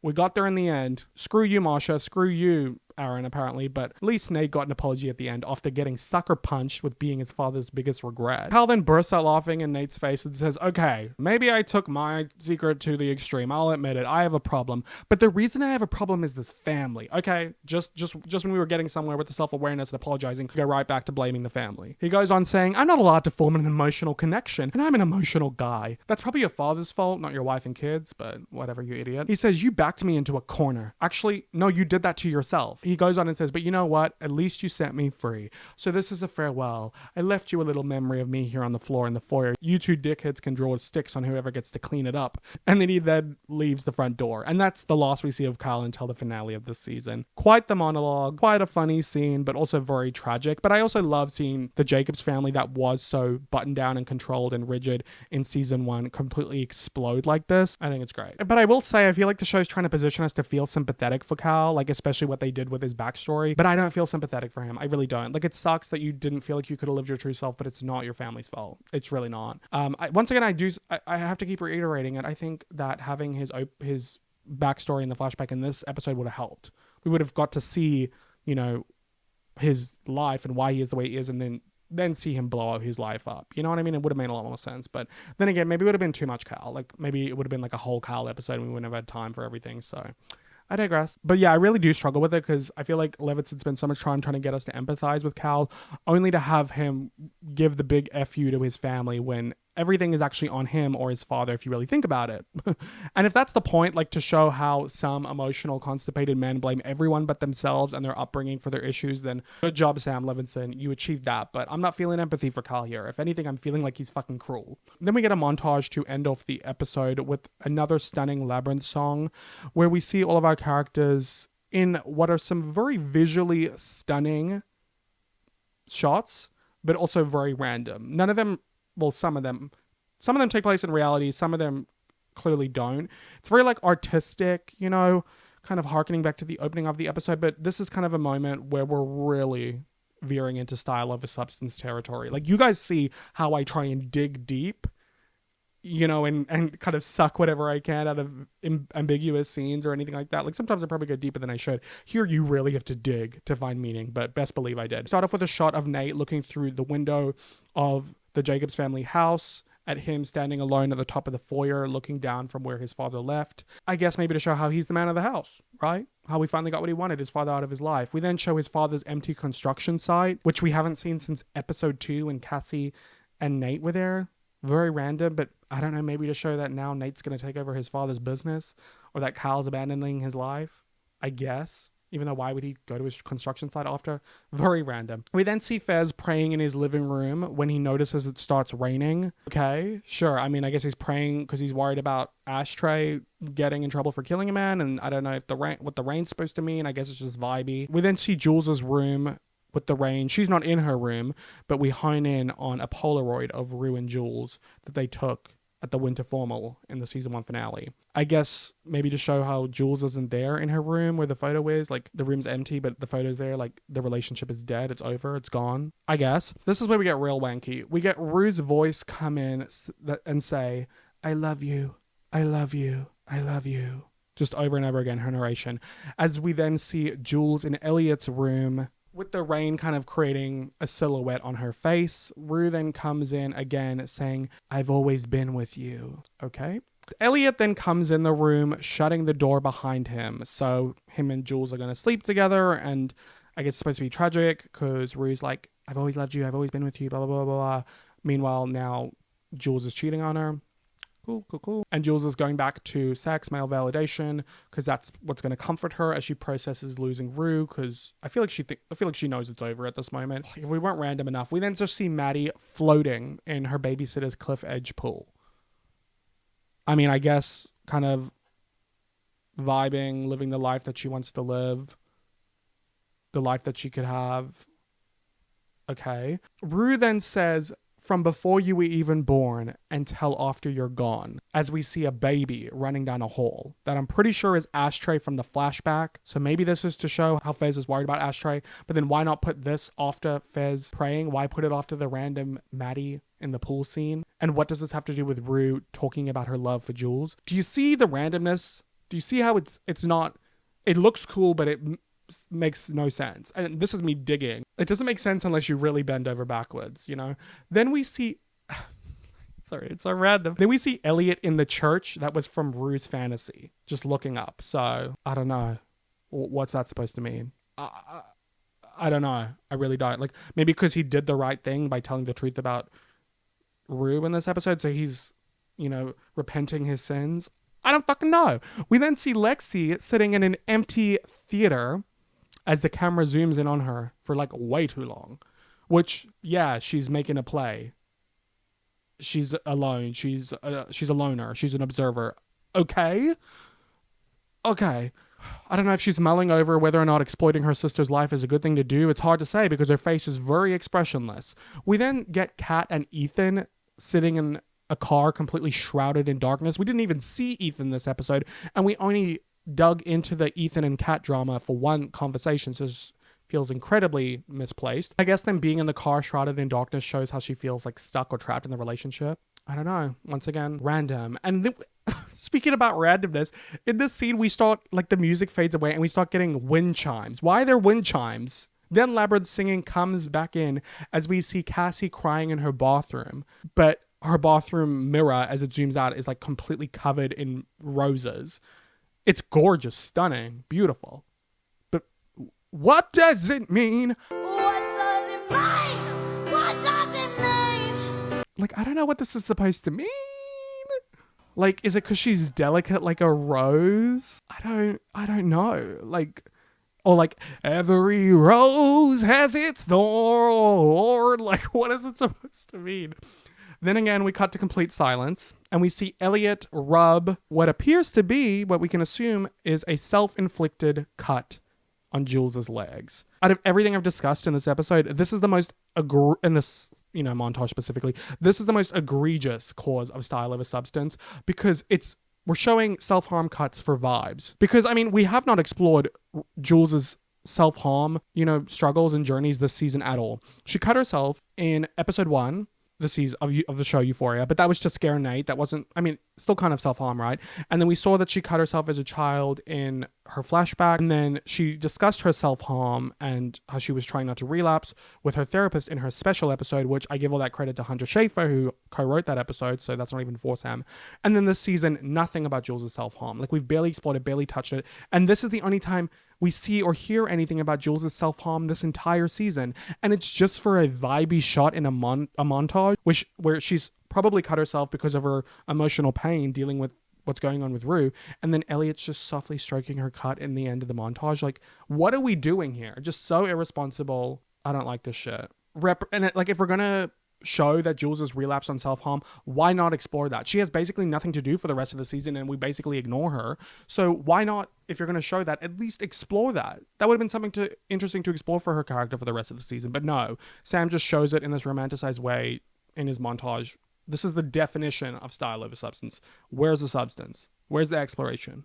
And it's just so disgusting to deal with something like this. Oh, God. Then we see Rue in Labyrinth's arms again from her fantasy as we hear Jules's voice come in narrating for the first time ever in this show for no apparent reason, saying, "Since before we even existed." And then the episode ends, which at this point, it's been so long since Rue said the last thing in the montage that you kind of just forget what she said. It was something about like, I love you, since before you were born. And then ages later, Jules is like, since before you existed. And it's like, what does that even mean? How could they love each other before they were born and before they existed? That doesn't make any fucking sense.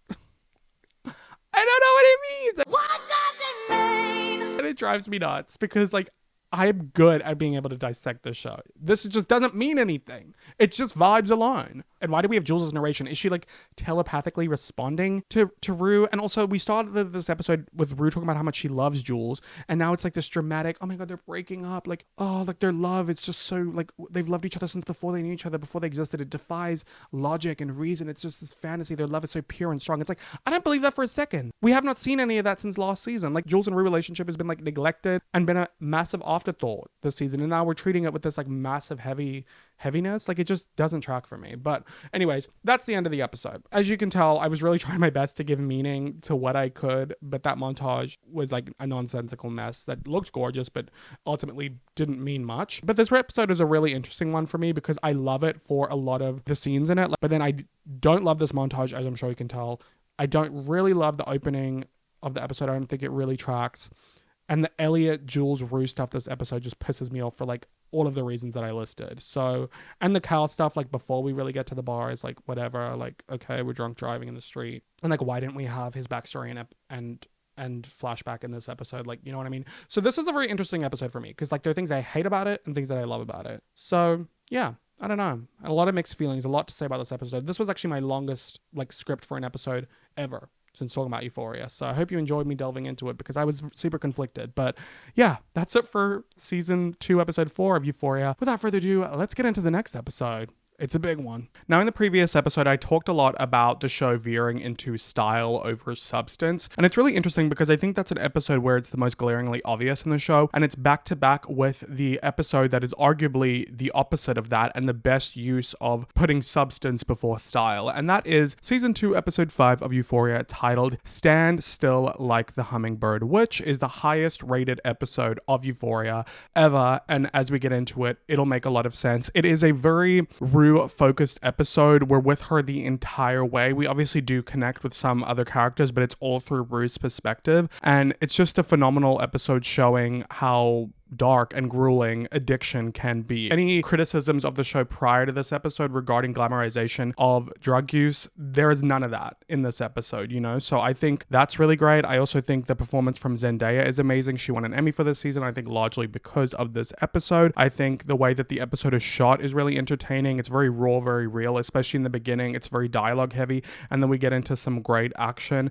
And I just always enjoy revisiting this episode. It's entertaining. There's some comedic moments. There's some heart-wrenching moments. It's just the perfect blend of everything. And I think it is the best episode of Euphoria. So this is noticeably the first episode of the series without Rue's narration at all. And it very much strips back a lot of the stylistic things that we've come to know in Euphoria. Kind of went away with the cold open in the last episode, but this episode, really, there isn't one. We don't do Rue's narration, like I said, which we have all throughout the rest of the show. That's a huge part of it. We don't do the timeline jumping. We don't do Rue talking about other characters. And there's not many of those flashy camera movements. It strips back everything Euphoria is known for when it comes to its style and gets right down to the core of the show, which is of course about Rue's struggles with her addiction and how that affects her and everyone in her life, especially her mother and sister, which speaking of, I really want to shout out the phenomenal performances from Nika King, who plays Rue's mother Leslie, and Storm Reed, who plays her sister Gia, because I think obviously Zendaya's performance is so amazing this episode. We often don't give enough praise to Nika King and Storm Reed, who also gave phenomenal performances in this episode, and is all the more reason why their absence from season 3 bothered me so much. If you watch my season 3 video, you know that. Anyways, we start the episode mid-intervention where we focus on Gia's face as she's overhearing her mother talking to her sister Rue over in her room about how she knows that she's using drugs again. And she's not mad, she just wants to get her help. Rue then comes into Gia's room, immediately blaming her for ratting her out for smoking some weed. Gia promises she didn't say anything, and Leslie's mad that Gia knew and didn't say anything. But if you'll remember in episode 3, how Rue manipulated and gaslighted, so really you can't blame her, but obviously it's fair for Leslie to be stressed and upset in this moment. Rue then blows them off by saying it's just weed for her panic attacks and it's no big deal. They both follow her back into her room, and Leslie says, I'm not talking about weed, I'm talking about pills, Rue, opiates. Rue tries to lie, even though it's obvious that she's been caught, and Gia's really upset that Rue lied to her and tells her that she knew that the weed wasn't a good idea, it's giving gateway, but of course Gia couldn't have known that Rue was already doing everything under the sun by then anyway. Leslie just tells her to go to her room so she can deal with this alone because she's about to fully launch into the the intervention. Rue says she'll do a drug test then to prove it, even though we know from previous episodes that she knows how to get out of those. And Leslie says she doesn't need her to do a drug test because Jules told her everything. So yes, this is how Leslie found out, because at the end of the last episode, obviously Elliot told Jules, now Jules told Elliot. In this moment though, Rue's mind goes straight to the suitcase from Laurie, and she runs to her closet to look for it, and it's not there. She starts panicking,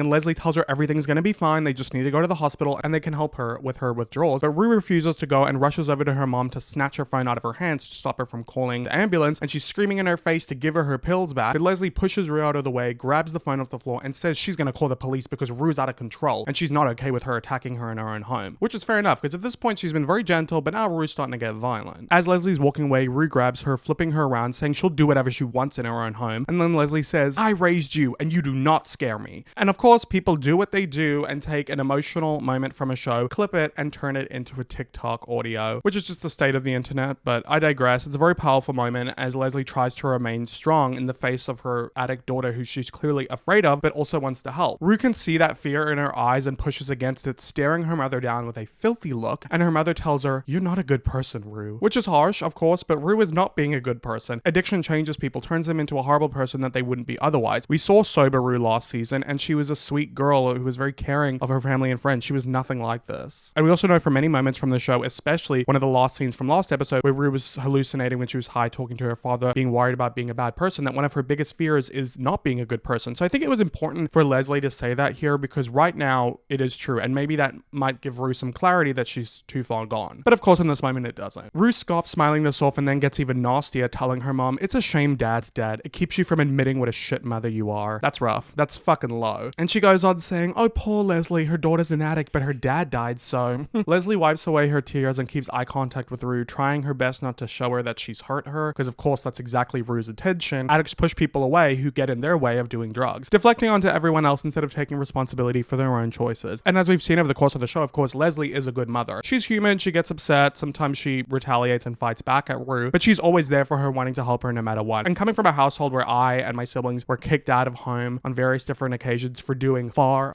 less than this, I'll argue with anybody who says that Leslie isn't a good mother. Because Rue should be grateful that her mother's taking care of her despite her antics and not throwing her to the streets. Because many a mother out there has done that, believe me. And I have a lot of empathy for Rue, of course. It may seem like it's not coming across that way, we'll get to it, but I feel like, yes, she is powerless to her addiction, but this started off with her mom wanting to help her, and she's just spitting in the face of that. Then to drive the knife even deeper, she has to drag her 14-year-old sister into things, goes over to Gia and says, you better not be a fuck up like me, otherwise mom's 2 for 2. No pressure though. It's just real nasty to traumatize Gia after she was already manipulated into keeping her secret, and she's trying to avoid this conflict. She's laying in her bed crying as Rue's yelling in her face. Leslie tries to get Rue away from Gia, pulling her arm, and then Rue starts pushing her mom away, saying, what are you gonna do? Hit me? Hit me? Gia's getting really distraught by Rue fighting with her mom like this. She's screaming, begging Rue to stop, and tries to pull her away. And then Rue pushes Gia violently off of her, and then this is where Leslie snaps, rightly so, and slaps Rue across the face, saying, don't touch her. Once again, she's human. Should she slap her daughter across the face? Ideally, no. But her daughter, in this drug-induced or withdrawal state, just attacked her younger daughter. So honestly, I think it's kind of fair enough, and it's almost cathartic because Rue's being an absolute menace in this scene. Leslie then grabs Rue, trying to shove her out of Gia's room, saying to get the hell out of her house, and she closes the door and is barricading it so Rue can't get through. Once again, can't blame Leslie. She gave Rue the other approach and she didn't take it. So Rue starts kicking down Gia's locked bedroom door, screaming for her pills, and it's really heartbreaking seeing Leslie and Gia cowering on her bed, like in fear of their family member like this. They're all, including Rue, so powerless to Rue's addiction. Rue then goes into her room and starts throwing bookshelves, breaking things, having a full-on like freak out tantrum because she doesn't know what else to do. She comes back to Gia's room, banging on the door so hard that she actually ends up bashing it down. Leslie's holding Gia, cowering from Rue, like genuinely afraid, like she doesn't know what she could do. And Rue says, you want me to stop doing drugs, huh? How? What do you want me to do? And Rue just keeps yelling and screaming and is now throwing stuff around Gia's room. She then goes over to Leslie's room and starts throwing stuff around her room, looking for the suitcase, but also just like damaging things unnecessarily in the process. And she screams, this is your fault. You wish I was different? You hate me? So do I. Her screaming and rage then turns into despair and desperation as she falls to the ground in the hallway, crying, panting through sobs, and she tells her mom, you don't understand, it's not my suitcase. Like, this is really, really bad. Like, she's obviously stressed, like she's gonna get in trouble with Laurie, but if she was really being honest with herself, it's like, you were gonna get in trouble with Laurie regardless, because you took that suitcase from her with the intention to sell it, and have you sold any of it, Rue? No, you've just been digging in yourself. So, and really it was a trap from Laurie, but I think once again, Rue's struggling to take ownership and is probably deluding herself into thinking that she could have her cake and eat it too. Like, oh yeah, I can get all these free drugs and then I'll just skim a bit and then sell the rest and everything will be fine, when in reality it was never gonna be fine. But now it's easier to blame it on her mom than to blame it on herself for getting the suitcase of drugs in the first place. Anyway, she starts saying that she wants to get clean, but she just can't do it, and she just doesn't want to be here anymore, as in on Earth. Very, very sad. She apologizes for scaring them, but just says she doesn't know what to do. And it's really heartbreaking seeing her crumble like this, ashamed by how she's behaved and her lack of control over herself. After just having been disgusted by the way that she was behaving, you also now have sympathy for her. Zendaya's performance is amazing, how it gets you to feel all these different emotions along with Rue as she goes on this journey. You know, you're feeling a lot of different things at once for her. She does such a great job of conveying how tortured Rue is, and just as you're starting to feel for her, she then becomes incredibly unlikable again as her rage comes back over, asking where the pills are, and when Leslie's not answering, she gets angry and she starts swearing and yelling, going to her mom's room to throw things around again. The way that she keeps going back and forth between emotions, obviously this is what happens from drug use and withdrawal and everything, but once again, Zendaya just does it so seamlessly, like transitions between emotions. It's amazing. It really is. It doesn't even have to be to do with drugs. If you've ever had a mental breakdown before, not just like a quirky TikTok mental breakdown, but like an actual mental breakdown, then you will know that like sometimes something takes a hold of you and it literally feels like your brain is malfunctioning. Like it's like the Inside Out characters like bouncing all over the walls and you're hopping between emotions back and forth, and you can't control yourself and you feel this like rage and despair and sadness and everything in between that just makes you want to come crawling out of your skin. Not talking from personal experience or anything though. Anyways, Rue then starts screaming, asking her mom what she did with the pills again, and then from a distance she hears Jules's voice say, "We flushed them down the toilet." Gag. I remember the first time I heard this, like, oh, I was just as gagged as Rue. Instantly you could see on Rue's face the shame, and Leslie comes out and says, "You look embarrassed, Rue." Embarrassed because Jules heard everything you said? Gagged her. Leslie ate with that. She really did. She's like, guys, just be quiet. We'll bring you in when we need you. She really ate with that. And it is embarrassing for Rue because she can't hide how ugly her addiction makes her anymore. How badly she treats her family when they get in the way of her using. Because, you know, her friends and Jules have seen little moments here or there, but it's nothing compared to what Leslie and Gia have had to deal with. And now she's been exposed. And, you know, sometimes you need a little exposure to see the light of day. And you need to hit rock bottom to pick yourself back up. So, fully valid. I'm on Leslie's side for this. She then tells Rue, don't cry. Own that shit. Own what you just said. Great move. Great move. And you would hope that Rue would have an epiphany from this, but instead she just says to her mother, fuck you, girl. She then makes her way to the living room where Jules is sitting with fucking Elliot. Like, why is this motherfucker even here? When you told Leslie that Rue's been using it again, did you leave out the part where Elliot has been her supplier? Please, because if she did, I don't think Leslie would have him in her house. The nerve of him to be here when he's a huge part of the reason that Rue's even gotten to this point is just beyond me. And Rue laughs when she sees him and says, Elliot's an addict too, so he's a liar and a fucking snake. And then she slaps him on the head, which always makes me laugh. Jules says, Elliot cares about you, which is so stupid given everything he's done. And Rue tells Jules this doesn't concern you. And Jules says, it does, because I don't want you to kill yourself. Rue then screams in her face and says, you're a rat. And Jules, sorry, I should have laughed at that. And Jules says, you were the one lying to me. And Rue asks why she told her mom. And Jules says, I didn't know what else to do. Which, fair enough, they're fucking teenagers, lest we forget. What else is she supposed to do? She then looks to Elliot, asking why he would say anything. And then she puts two and two together, looking at Elliot's face, looking at Jules's face. And it was all staring her in the face this whole time, but she was so preoccupied with drugs that she wasn't connecting the dots, but now she very much does. And she realizes that they're together. Jules is cheating on her with Elliot. And this revelation, plus Jules exposing her drug use to her mother and feeling exposed that she even knows and blowing this all up. This is like the angriest we've ever seen Rue. She gets so incredibly savage and she looks Jules dead in the face and says, we're done. You're dead to me. Which is just always obviously kind of one of the worst things you can say to someone. And Jules, to her credit, says, I don't believe you. But Rue gets all up in her face and keeps going, saying, there's nothing between us anymore. I've got a lot of regrets in my life, but Jules, you're the biggest one. Okay, look, I don't know if I'm like reaching too much, but I think that that's really interesting seeing Cal's breakdown at the end of the last episode where he was, you know, not taking responsibility, lashing out at everybody else, blaming everybody else, like how Rue is, you know, and then what Cal said to Nate about how you're my biggest regret, which is now what Rue's doing to Jules. I just don't know if that was an intentional parallel, but I definitely see it there, you know. Jules is crying and Rue starts taunting her, getting even nastier, saying, you're just a vampire going around sucking the spirit out of everyone. because it makes you feel good about yourself. Ooh, okay. Look, I don't know if that's true, but definitely some severe clockage there, because Jules does have issues with, looking for validation and admiration and desire and affection from other people to uplift herself. So that's kind of a deeper clock than I think she was expecting from Rue. And I think a lot of Rue's hurt is also talking from previous incidences, because she never really let it rip onto Jules how she felt about her getting with Anna when she left town back in episode 7 of season 1, because, technically they weren't together, but they were together. Maybe they didn't have the exclusivity conversation, but I think Rue was really hurt by that. She spoke about that in her special episode to Ali. It was like something that contributed to her relapse. So I think this is part of the hurt coming out here, is that she felt like Jules cheated on her with Anna, but she didn't have the right to be upset because they weren't officially together. But this time around, they were officially together, and then Jules cheated on her with Elliot, So she continues screaming in Jules's face all these obscenities, and it's really savage and hard to believe that there's any way that they can come back from this, because she's really cutting Jules to the core. Because from, not so much this season, but from the first season, and especially Jules' special episode, which was co-written by Hunter Schafer, so I give a lot of the credit to her for that. We know that Jules has a lot of identity issues growing up as a trans woman, and also because of her issues with her mother. She looks for validation in men as a way to affirm her femininity, and she also has a lot of trauma around her mother, who was not only an addict and not there for her adequately, but also was not supportive of her transition. So all of this accumulates into what I can imagine really sticks with Jules. And obviously, if you haven't seen the special episodes, or you didn't watch my last season 1 video of Euphoria, you wouldn't have known all of this, but we explored Jules's relationship with her mother a lot there, and I think that really pays off in this episode, because obviously Jules got her own issues because of it, but she can also understand addicts, so I think she knows that this is the addiction speaking, and despite all the hurtful things Rue has been saying, she just keeps telling Rue over and over again, I love you, I don't believe you, I love you, and Rue screams in her face, no you fucking don't, you love to be loved, you're a greedy fucking whore who just like sucking the life out of people, and it hurts Jules. Oh my god, it's so mean, it's really harsh. She's really playing on everything that Jules is insecure and worried about, and I really would have loved to see the second half of the season Jules exploring her identity issues and why she feels the need to like find validation in other people and all this kind of stuff, but of course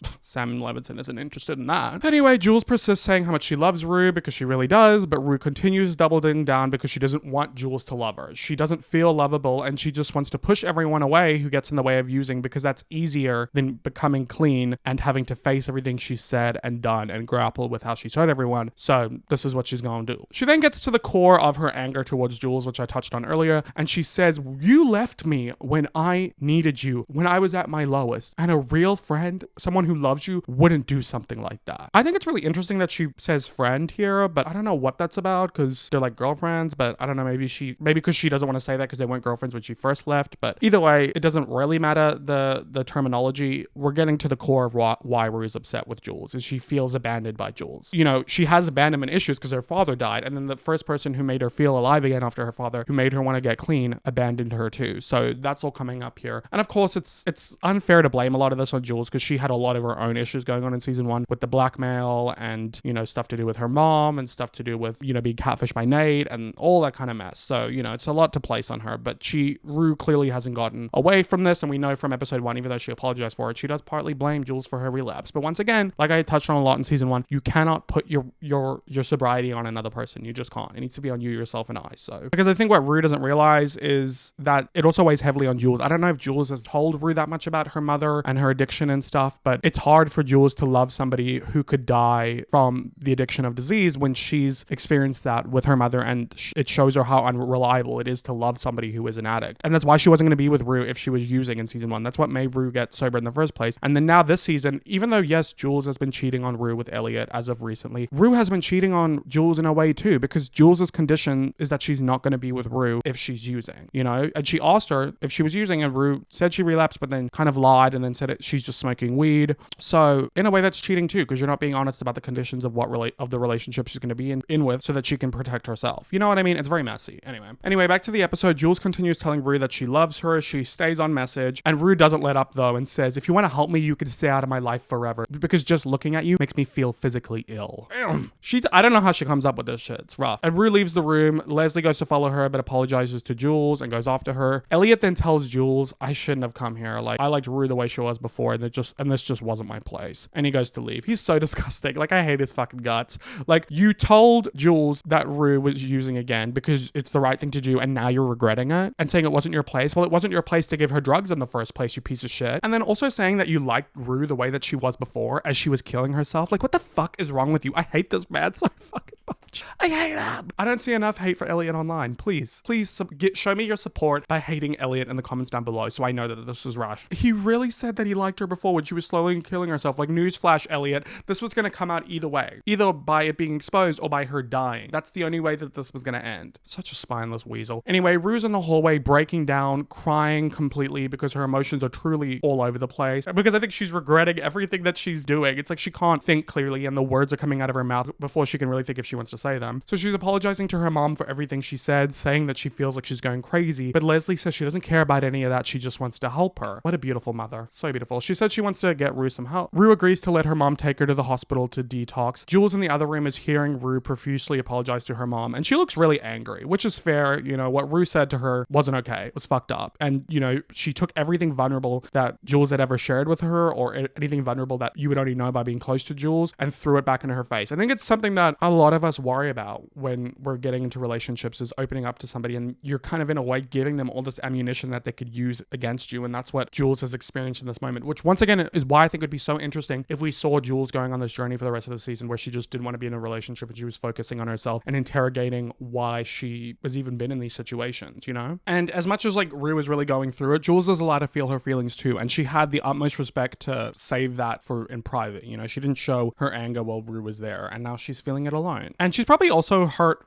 hearing Rue apologize to her mom, but not to her. So she goes to leave after giving Rue one last look before she does, knowing that now's the time, not the time to really get into it. And maybe also because it's like, damn, like, I don't know if we're ever going to come back from this. Like, I think our relationship is really over. And you can tell by the way that Rue looks at Jules that she regrets everything she said to her. And as soon as she leaves, you can really just see her breaking down, and how like that deep regret, that emotional pain that just makes you want to crawl in a hole and die. And I think obviously because of all of this, so many other emotions are coming up, and Rue's just talking about how much she misses her dad. All of that pain is bubbling to the surface, and she gives in, agreeing to go to the hospital. So Gia goes to the room to pack her a bag for rehab. I find it really interesting that Gia picks up the maroon sweater, the one that Rue wears all the time that used to belong to their dad that he died in, but she chooses not to pack it. I don't know if that's like some sort of symbolism, like maybe she believes that if she gives that to Rue, then she won't come back, or something along those lines. I don't really know. I think that was just an interesting moment. Or maybe it's also like a thing of not packing it with her because this is kind of where it all started. Like Rue using pills started from her dad being sick and Rue stealing his pills. So it's just like one big reminder of where this all started was from when Rue's dad died. Not that that's the only reason that she's an addict, but it's kind of the catalyst. And obviously it's a genetic component too, so X, Y, and Z. But I just think there's interesting symbolism around the maroon sweatshirt, which obviously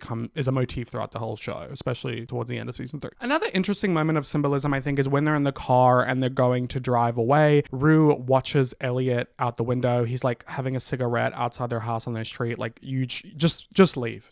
But anyway, as they're driving away, we see Rue watching him out the window, and it's almost like she's metaphorically leaving that part of herself behind because she's hit rock bottom and the only way is up, hopefully. You know, like Elliot is kind of the personification of her addiction, and she's watching it go away. Like her ability to do drugs in peace, have fun, not have anybody know about it, like it's over. It's exposed. It's all out there now. While on the drive to the hospital, Rue's banging her head against the window, and she then tells her mom and Gia the truth that she relapsed the moment she got out of rehab, which obviously she's talking about back in the beginning of season 1. She said she never had any intention to stay clean. And her mom tells her not to worry about that because they're going to get her back into rehab. Rue then freaks out thinking, wait, I thought we were just going to the ER. And her mom's like, yeah, Rue, it's the same thing. Because I don't know what Rue thought was going to happen. Like the ER was going to detox you and then take you into rehab. Like that's how it works. But I guess because she was so like overwhelmed and having her breakdown, she didn't really put 2 and 2 together, right? Once again, her mind is in overdrive and her emotions are scattered. So she starts arguing with her mom, freaking out, saying, you know, I only have a 5% chance of staying clean. And Leslie tells her if she applies herself, she believes her chances are higher. And Rue says everybody's parents says that, including the ones who bury their kids. And I'm about a month away from killing myself. It's heartbreaking, of course, even more so when we cut to Gia seeing her expression. Like she's so afraid of losing her sister. She's the one who found Rue when she overdosed before the show started. And if she didn't, Rue would have died. And now it's like Rue is on the verge of death again. Like loving somebody who is so close to death when you've already lost somebody, it's just heartbreaking. Like the fear Gia lives in every day, wondering if she's going to be okay. day. So sad. They then pull up to a red light and Rue freaks out saying she can't do this. She just can't do this. So she quickly gets out of the car. Should have locked the car, Leslie. It's all good though.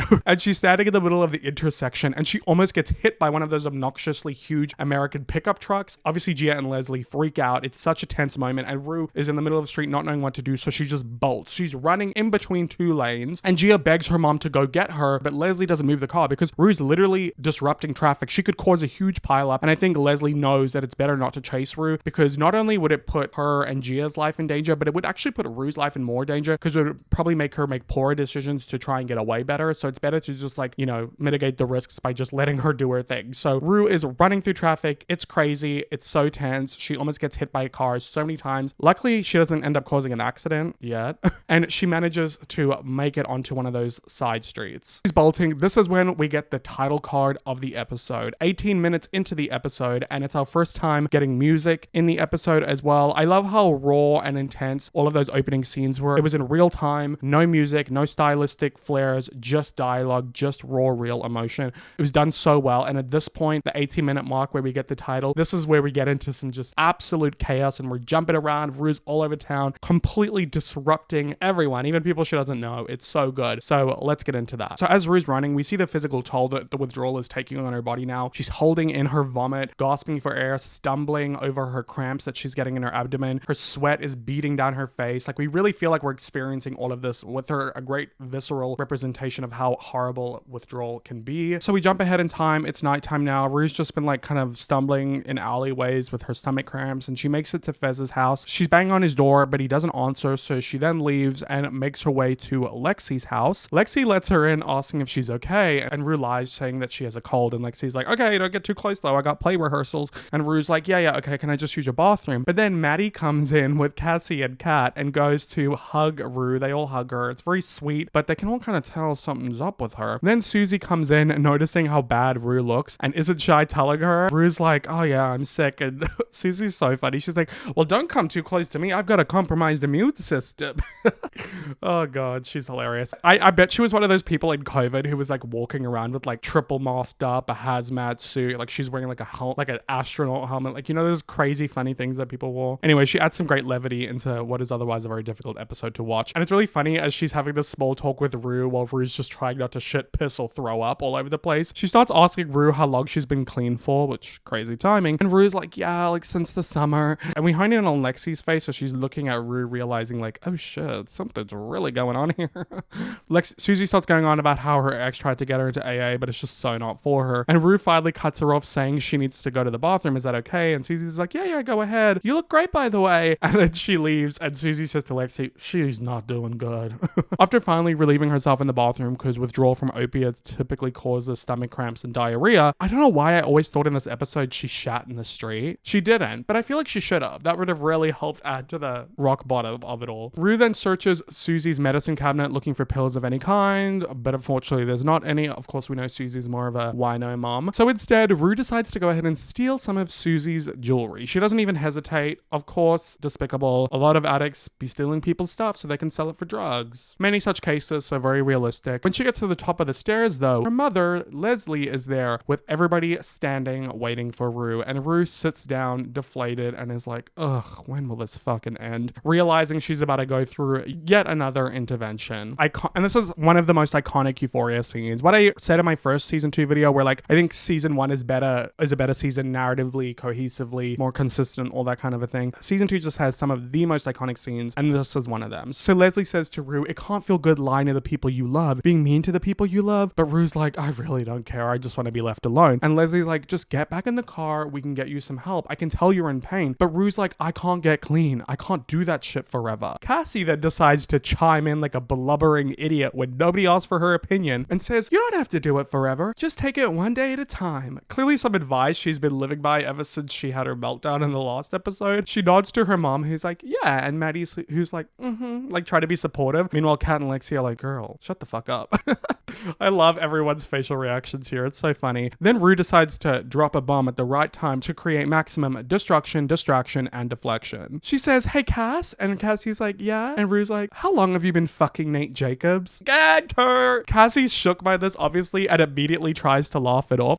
Susie, who we know has had her suspicions about Cassie being involved with Nate, looks to Maddy like, damn, shit's about to go down. And Lexi covers her mouth in shock because I feel like everything is finally connecting for her, because we've also seen from the past couple episodes, she's been like, what the frick is going on with Cassie? Like something weird's going on. So this is like a world stop moment for everybody. But of course, especially Maddy, who's looking around at everyone to see if they believe this. And she looks at Kat, who looks like she really does believe this, something she wouldn't put past Cassie. Maddy then asks Rue what the hell she's talking about. And Rue's like, well, I saw Cassie get into Nate's truck and kiss him and they drove off like a month ago. Well, remember when Rue saw that in episode 2? So it's interesting that she chose not to tell Maddy that, to save that information. Or maybe she wasn't doing it intentionally because she was high out of her mind, so she wasn't thinking clearly, and it was just, perfect timing for her. Cassie then looks to Maddy, still trying to laugh this off, but she can't keep the tears from welling up in her eyes and her voice from cracking because she's been caught red-handed. Sydney Sweeney does a great job in this scene, and you can really feel the fear. Maddy can tell by Cassie's reaction that Rue's telling the truth, but obviously needs confirmation, and is like, are you fucking kidding me? Cassie tries to lie, and we get another iconic audio from Euphoria, which I do love this one, where she's like, no, I don't even know why she would say that. Maddy calls her out and is like, you're lying. And Susie's like, guys, maybe we just save this conversation for later. And Maddie's not willing to do that, obviously. Who can blame her? And she's like, you expect me to stand here in front of my best friend who's been fucking my ex-boyfriend? I'm literally gonna get violent. An iconic Maddy line for sure. Hilarious. I love the acting from Alexa Demi in this scene. She eats up. Susie's like, no, because we're having an intervention right now. Which of course is exactly what Rue wanted, a distraction, and it is working. Maddie's pissed and goes to charge at Cassie, but Kat tries to hold her back, and Maddie's in Cassie's face pointing with her finger. Bitch, why are you the one crying? You're the most self-centered, idiotic person I've ever met. Perfectly. Leslie's like, look, I don't care who fucked who. Just talk about it in another room. Like, fair enough. This is way bigger to her, dealing with her daughter's addiction, but to high schoolers, this is their whole world. Like, the adults are like, guys, this isn't that big of a deal, but it is a big deal to them. Don't try and minimize it. So, and Susie calls Maddy an animal, which I think is not fair at all. I don't like the way that Susie's speaking to Maddy in this episode. I'll give her that. Lexi goes to open the door and is like, come on, Cassie, like, why don't we go for a walk? She's clearly trying to defuse the situation, and Cassie should have left when she had the chance, but after all of this, she instead decides to keep doubling down, even though it's clear that she's lying. But in a last-ditch effort, she says about Rue, I don't even know why you would believe her. She's a drug addict, which is like a low blow, but honestly, whatever, fair enough, you gotta try it. And Rue just laughs off this attempt. And of course, Maddy doesn't believe her and asks Cassie, how long have you been fucking him? How long? When she doesn't answer, she goes to ask Rue, who tells her that she saw them right after New Year's. And of course, Maddie's feeling even more betrayed now because it's been going on for like 2 months. And she slams her nails together in Cassie's face and is like, you dumb fucking bitch, I'm gonna fuck you up. Cassie then runs up the stairs. Maddy runs after her. So does Kat. So does Susie. So does Lexi. And through all of the kerfuffle of all of them running up, Rue manages to run past them and run out the front door. And when everyone's gone, Leslie's like, Rue? It's so comedic how she just creates this bomb and runs away. And I remember watching this episode and thinking how crazy this scene was, and the fact that we don't see Cassie and Maddy again this episode because of course we're sticking to Rue's perspective. So we have to wait till the next episode to see the fallout of this. And then you even have to wait until episode 7 to see the direct fallout. So they really do a great job of like milking this situation for all that it's worth. And I think that it came out in such a great way. I know I mentioned at the end of last episode, I think they could have like kept the secret going a little bit longer because it was creating some really great scenes. But I do think the way that this was written was phenomenal. So entertaining, so well done. Sam Levinson, you ate. You ate every aspect of this episode. It's good. It's really good. You can't deny that. So Rue's bolted all the way to Fez's house. He's there now and he lets her in, and Rue says that she's just going through withdrawals and she needs something, but Fez is like, I can't help you out. We don't keep anything in the house anymore after the raid. And Rue's like, you gotta have something. And Rue asks to use the bathroom, saying she needs to take a shit and she just wants some privacy. So Fez lets her, but then Rue sneaks out of the bathroom and into Fez's vegetative grandmother's room to try steal some of her pills. Obviously this was really fucked up, and I really like that this actually happens in a way, because not only does it show where Rue's morals are at when she's in desperate need of drugs and with withdrawal and her addiction and stuff, but I feel like that this is like a rule of thirds. Like in season 1 episode 2, she looked at Fez's grandmother with the pills and smiled, like kind of hinting like, give those to me. And then I think also in episode 7 when she was sober but she was manic and the pills in the grandmother's room was talking to her. And then obviously we got a lot of backstory with the grandmother. I just think this really ties in with everything really well. Obviously it's really fucked up that she'd be willing to steal pills from her, and Fez catches her and is incredibly disappointed in her, and Rue just begs, saying, please, just 3 pills, like she's not going to miss them. But Fez is like, no, it's the principle. And he grabs the pills back and takes Rue, going to kick her out of his house, but she slams him back, calling him a piece of shit. But so of course now he's not going to be so nice to her, which is fair, and he drags her out of his house and locks her out, and she apologizes, begging him to help her. Obviously also a good callback to season 1 episode 3 when she was begging against his door for drugs, but he doesn't help her. He doesn't even stay there. He kicks her out, and that's fair enough. She has to reach rock bottom in order for her to get help. And I do love how we're like cycling through everyone in Rue's life, and she's just like making a mess of every relationship in her life. So as Rue's running around the streets, meeting a menace, she then notices some guy with his wife. They're arguing and they leave to go on a date. And when he drives off, she rolls under his garage door before it closes, which is why back when I had my own garage, when I lived in a townhouse, I would always see with my eyes that door close before I left or before I stepped out of my car, because that's something I've always been paranoid about, is somebody like climbing under a garage door. And people always told me that I was too paranoid, but look, it happens. But then just her luck, there's this terrifying dog. We do get our expectations subverted because you think the dog is gonna like attack her or do something crazy, but she just pets the dog and it actually calms down. And she manages to steal a bunch of jewelry and cash, so some guard dog he is. She goes to open the safe and uses the code 1111, which actually works. Damn, how dumb is this people's security system? You don't check your garage door closing, you have a guard dog that isn't even a proper guard dog, and your pin to your safe is so easily able to be guessed, and you just keep cash and jewelry lying around. Like these people are so dumb. So there's more cash in the safe, but there's also a gun. And then Rue hears the husband and wife get back home, so they came back home really soon. They're arguing, they're fighting. She hides under the bed, and when the wife goes to put her jewelry away, she notices a bunch is missing and tells the guy, I think somebody broke in, go get the gun. He then looks under the bed, because of course, and he finds Rue hiding under there, but somehow he lets Rue go. She manages to run out of his house into the street without getting shot, so good for her. You could say this was plot armor, I guess, but at the same time, I think it's because Rue has something a lot more terrifying waiting for her. We see Leslie is driving around in her car, still looking for Rue. Gia's in the other seat on her phone looking uninterested, and Leslie's like, Gia, help me, look around. Obviously, Gia is over this. She's exhausted. Can't blame her. We go back with Rue. She's walking around the streets holding her stomach when she sees a cop car, and she tries to compose herself, I guess so she doesn't look like a lost teen going through withdrawals, because then, you know, the cops might take her in and then they can take her mom and then she can go to rehab. I guess that's her reasoning to want to run away, because the cops ask her if she's okay and where she's going, and Rue says home and is trying to hold in her throw up, but the cop asks her over and over again until she ends up throwing up in the street. And he then gets out of the car to help her or arrest her. I don't know what cops are doing these days, because then Rue starts running and he's like, we gotta run her, and him and his partner start chasing her down in their car, because I guess they've got nothing better to do. A cab. This is where shit gets even crazier. Such great action sequences. Rue starts climbing over walls and scaling buildings and jumping on cars, setting off dogs in the neighborhood. He makes it over the fence of someone's house. The cops find her, chasing her down. Rue's knocking people over, creating a complete ruckus. She makes it to a main road and the cops catch up to her, and she closes her eyes, and we hear her narration for the first and last time this episode, where she prays to God, please don't let me die, which I like that this is the only time I get a narration, because there were so many moments this episode where she could have died. So she walks into oncoming traffic, like not even trying to avoid it, just praying to God, just walking, hoping the cars will swerve out of the way and not hit her. And they do. So cars are swerving to not hit her, but then they start hitting each other. Unlike last time where she was running and everything was okay, this time she's causing a complete pileup. It is crazy seeing how much this one girl can completely cause all this destruction around her city. It's super entertaining, but really crazy. Like she's this desperate to not go to rehab. Her choices are just ripping through the neighborhood. Friends, family, strangers, everyone. So the cops call additional units. So now there are multiple cops running after her. Eventually a cop car catches up to her. They chase her down on foot. She climbs into somebody's backyard fence where there's this huge party, and she pushes past somebody who then crashes into a buffet table, knocking over the cake. Such great chaos, such great physical comedy.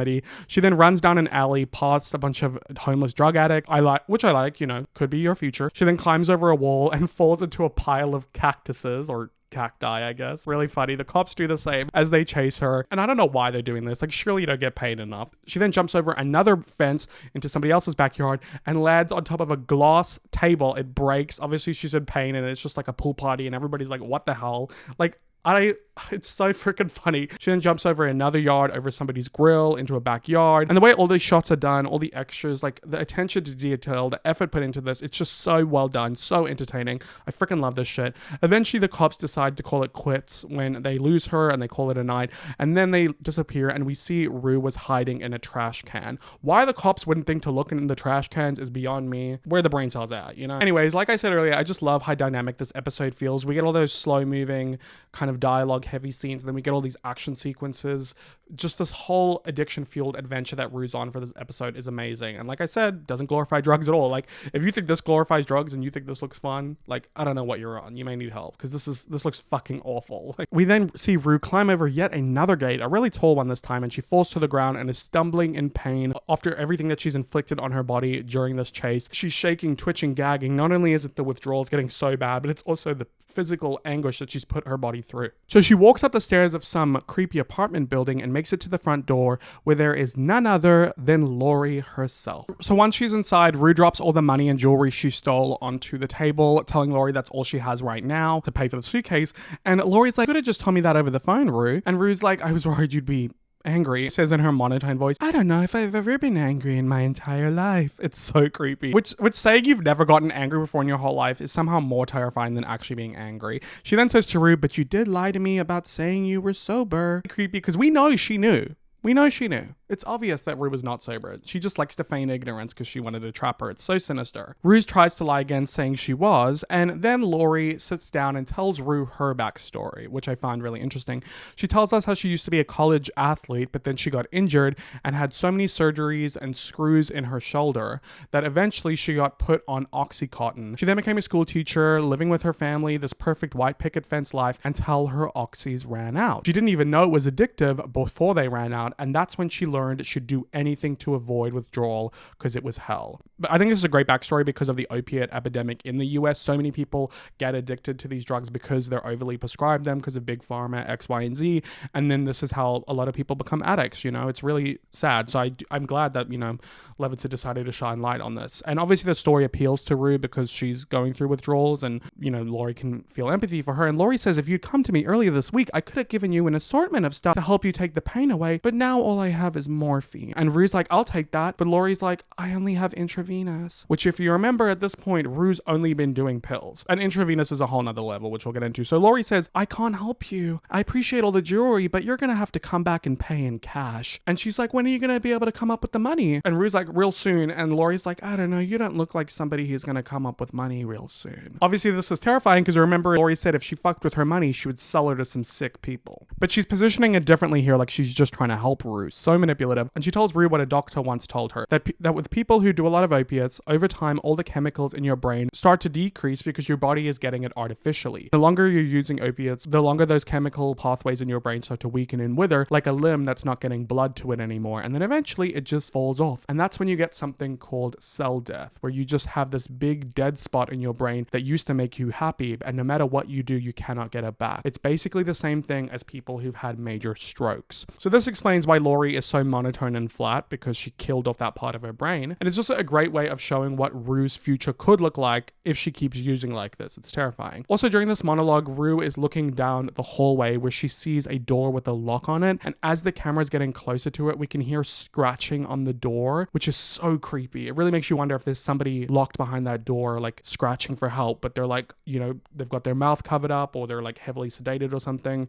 And there's all these hints about human trafficking. So I remember finding this incredibly terrifying. Doesn't amount to much this season, and they could have, you know, really leaned down that path further in the next season, but Sam Levinson is kind of one of those people who just, you know, is good at setting stuff up and not following through, but we'll get into that. Laurie goes on saying that the silver lining about cell death from opiates, though, is that even though the good things don't feel as good anymore, the bad things don't feel as bad anymore either. It's kind of like the vampire humanity switch from the vampire, except you can't turn it back on. She says if she was going through withdrawals, she'd do anything to get a fix. It's one of the good parts about being a woman. Even if you don't have money, you still have something people want. So clearly she's suggesting that Rue, you know, hooks for money or drugs, or maybe something worse. She wants to traffic Rue. This shit is so fucking terrifying. This is why she's such a scary villain. Rue then goes to the bathroom to throw up, and Laurie goes to grab some morphine from a suitcase that we see is filled with pills. So clearly she was lying to Rue. She goes to help Rue get undressed and run a bath for her. And because of the pain she's experiencing, Rue says that she wants to die and she'll take anything. And Laurie's like, okay, well, like I said, all I have is the intravenous morphine. And Rue's like, yes, just give it to me, because she's so desperate. And this is going to take Rue's addiction to another level, which is exactly what Laurie wants, because intravenous drugs, unlike pills, hit the system faster and harder once injected into the blood, because it doesn't have to bypass any channels like your stomach or your respiratory or whatever. It goes right into the bloodstream. And once an addict starts injecting, often that becomes their new preferred source of using, because they're able to get a better high. And injecting itself almost becomes an addiction in its own way, with the ritual of being able to find, you know, a new vein, because then your veins start to die off. So Laurie obviously knew that Rue wasn't sober, and now she's trying to make her drug addiction worse, because a lot of people who are human trafficked are already addicts or made to become addicts because it makes them easier to handle and manipulate. It's so dark and twisted. This is really where I thought we were going with season 3, and we sort of did, but I think they could have explored it a lot more, especially if you're going to explore the sex work industry. Human trafficking is a huge part of that. So I gave Sam Levinson too much credit. If you've watched my season 3 video, you know that. So anyway, Laurie grabs the morphine and draws a needle and slowly coaxes Rue through the process with her sickly calm voice. And she jabs the needle in the crook of Rue's elbow several times, pretending like she can't find a vein. And she's like, hold still, Rue. Hold still, Rue. Even though Rue is holding still, but obviously Leslie is trying to make it appear like Rue has been using intravenous drugs for a long time. It's truly terrifying. After several jabs, Laurie eventually pushes the morphine violently into the injection site. It looks super messy. Blood's pouring into the syringe. And she says to Rue, because it's funny, Rue, because when I first saw you, I knew you were going to be in my life a long time. It's so freaking creepy. It really is. And it goes to show all along her plan was to traffic Rue because she knew she wouldn't be able to pay the money from that suitcase. She really set her up, and she knew even if she didn't lose the suitcase, she would use it all, be hooked, and come back looking for more drugs, and that's when she could get her.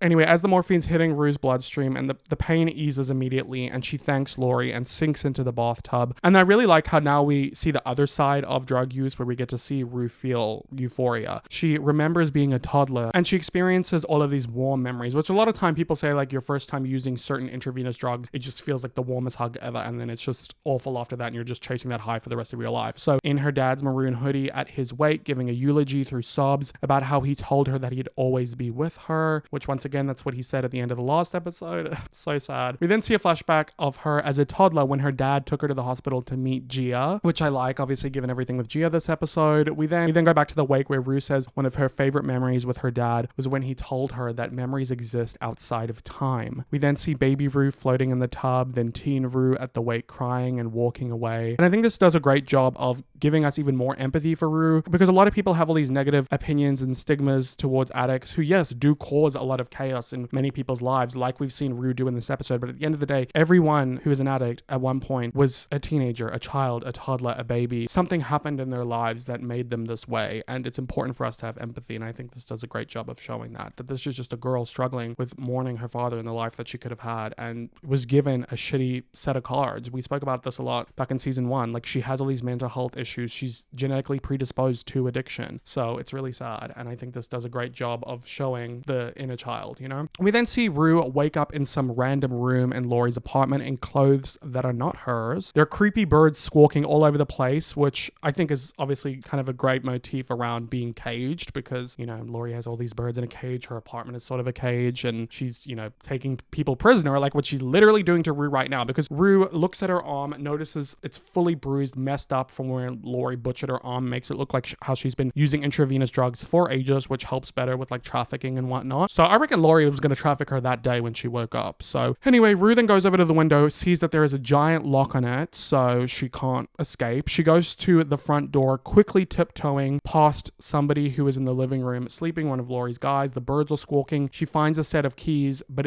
there's tons of keys on it. She's trying to open the door, and I think this is a tactic from Laurie and them that it's like, yeah, we'll leave the keys here, but, you know, maybe the real key isn't even on there, and you're going to try and find it. You'll wake all of us up. Maybe the birds are a tactic to wake them up if Rue tries to escape, one of their prisoners try to escape. It's all very eerie because she's trying to find a way through this door, but none of the keys are working, and the birds are getting louder. It's sending people stirring in their sleep. Eventually, she goes into Laurie's room where she's sleeping with her Manzas Brucey, and she's trying to find a way out, but it's, you know, making him stir more. It's making the birds louder.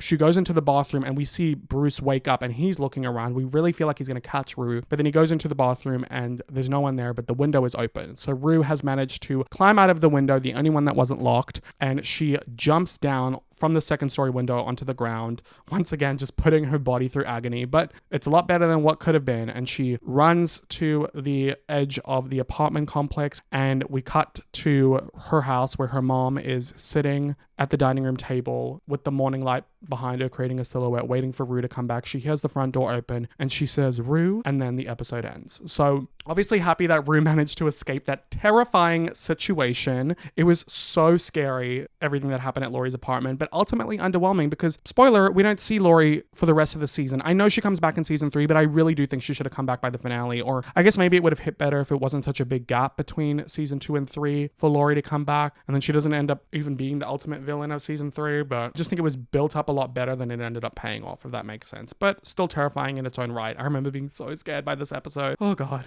It's obviously also really sad that Leslie eventually kind of gave up. She couldn't do much else besides sit and wait for Rue to come. Something that's what sometimes that's all you can do. And it's so sad to think about all the countless nights she spent worrying for Rue and like how she really didn't know if her daughter was going to live or die. And there were so many times Rue could have died this episode. So yeah, she really did have to reach her rock bottom, and her rock bottom was rough. So the next episode, we're going to be dealing with a lot of the aftermath of that, and of course the aftermath with the Cassie, Maddy, and Kat of it all. But yeah, I love Euphoria, of course, only talking about the first 2 seasons, some of my favorite television out there, but I've got my critiques for every episode, as you've seen. But this is the only episode where I have no criticisms. As an episode as a whole, if I'm not factoring anything else from other episodes, this episode is perfection to me. I love it so much. It does such a great job of showing the brutality of addiction while still managing to have a bit of levity here and there with Susie and with the chase and being entertaining, and it's just so perfect to me. It's such a great episode, and I love how you have all of those elements of Euphoria that you're able to strip back that makes everything in this episode shine more. You know what I mean? It's so interesting where like the whole less is more thing, where most shows would be like this without all the crazy camera work and narration and non-linear timelines, but because Euphoria does it all the time, when it doesn't do it, it's able to make the performances like this shine through so much. So yeah, like I said, flawless episode, 10s across the board. Next up, let's get into our final episode we'll be discussing in this video, season 2, episode 6 of Euphoria, titled 1,000 Little Trees of Blood. Very ominous title.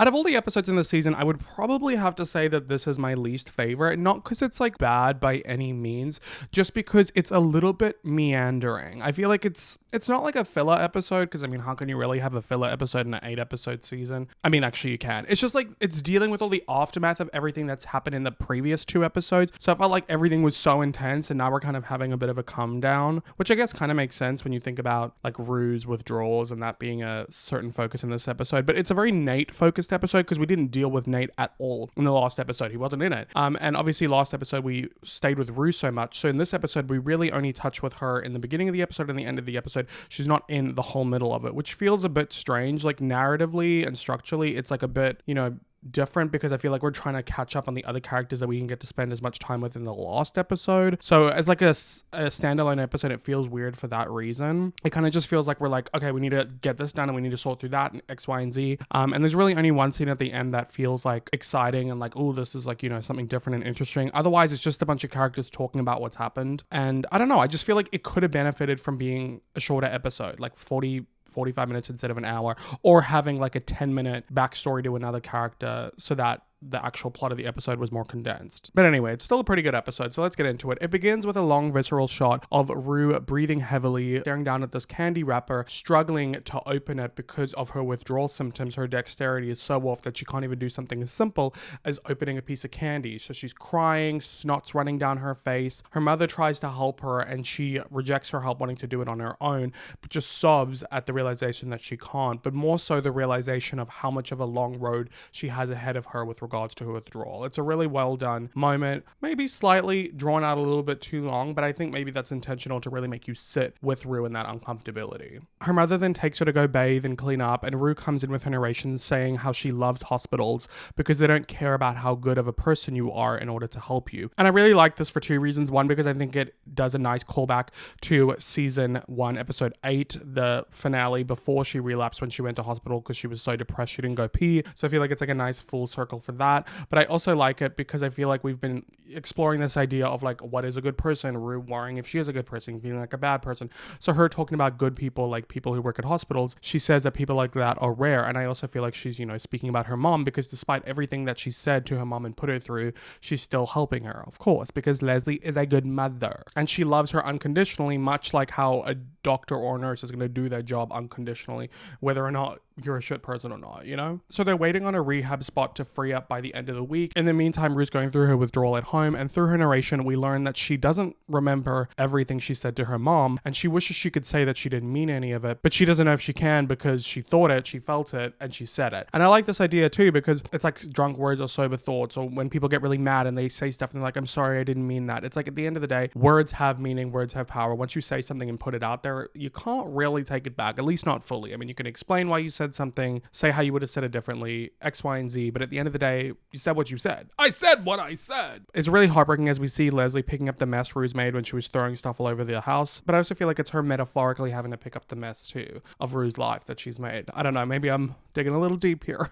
We then see Gia crying next to Rue, holding her as Rue's shaking through the pain, and it's just really sad for her having to see her sister go through this again, and she's probably wondering to herself, like, how many times is this going to happen? And we get lots of shots of Rue sobbing from the physical pain, but I also think from the emotional pain, there's reckoning that she's having with everything that she's done, and finally feeling everything that she's been masking or numbing with drugs. It's like people who use drugs, alcohol, sex, any sort of addiction or vice to try and numb themselves and make them feel better. At the end of the day, it's just a band-aid, and once you get better and once you stop doing that or it stops working, then you're going to have to feel all of those feelings you've been shoving down a lot more intensely. So I think that's kind of what we're exploring here. And there's a lot that she's been avoiding feeling since her last relapse, and Rue's being really hard on herself, saying that she's sure most people would look at her and say that the world would be a better place without her, and she doesn't agree. She's been trying to leave it for as long as she can remember. Incredibly depressing, but obviously we know that Rue does struggle with suicide thought. She then talks about her sponsor Ollie, saying he's one of those rare people who help those who aren't good people. And the strange thing is most people would say the same thing about him,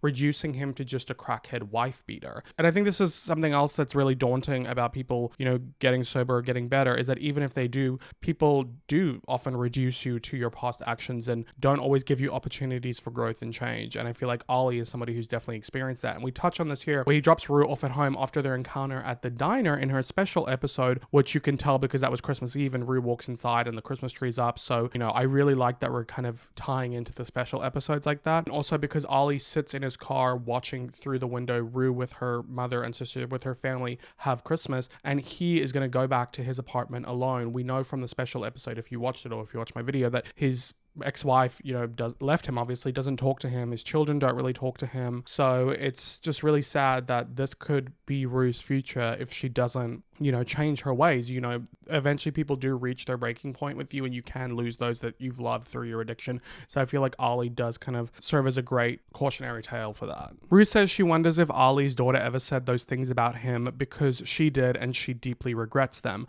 Remembering back in episode 3 when she wanted Ollie to get off her back and said, you know, no one's looking to you for a parent, and it's like, oh, what are you gonna do, gonna hit me? When she took his deepest regret, which was that he would hit his wife, and when he was in his active addiction and his children saw it, and she threw that back in his face. And she wonders about how she reduced his life to a single moment, because I think he did say he hit his wife once. I don't know if it was repeated or not. I feel like it was like once and that was his rock bottom. Not that it excuses it, of course, but she's, you know, exploring this idea of people taking Ollie's one horrible action and reducing him to that because that's what she did to him, and wondering if people are going to do that to her after everything she did in the last episode. We get this montage of Rue sobbing and writhing in pain on the bathroom floor in her mom's bed in the bath, and she says if she's honest about who she is, she's a liar and a thief and a manipulative person, and even if she got clean today, no one would ever forget the trauma of her not being clean. And that's definitely like probably one of the hardest things about being sober, I can imagine. It's not like it's going to erase everything that happened and people are going to forget everything that happened. That's why you have to want to do it for yourself.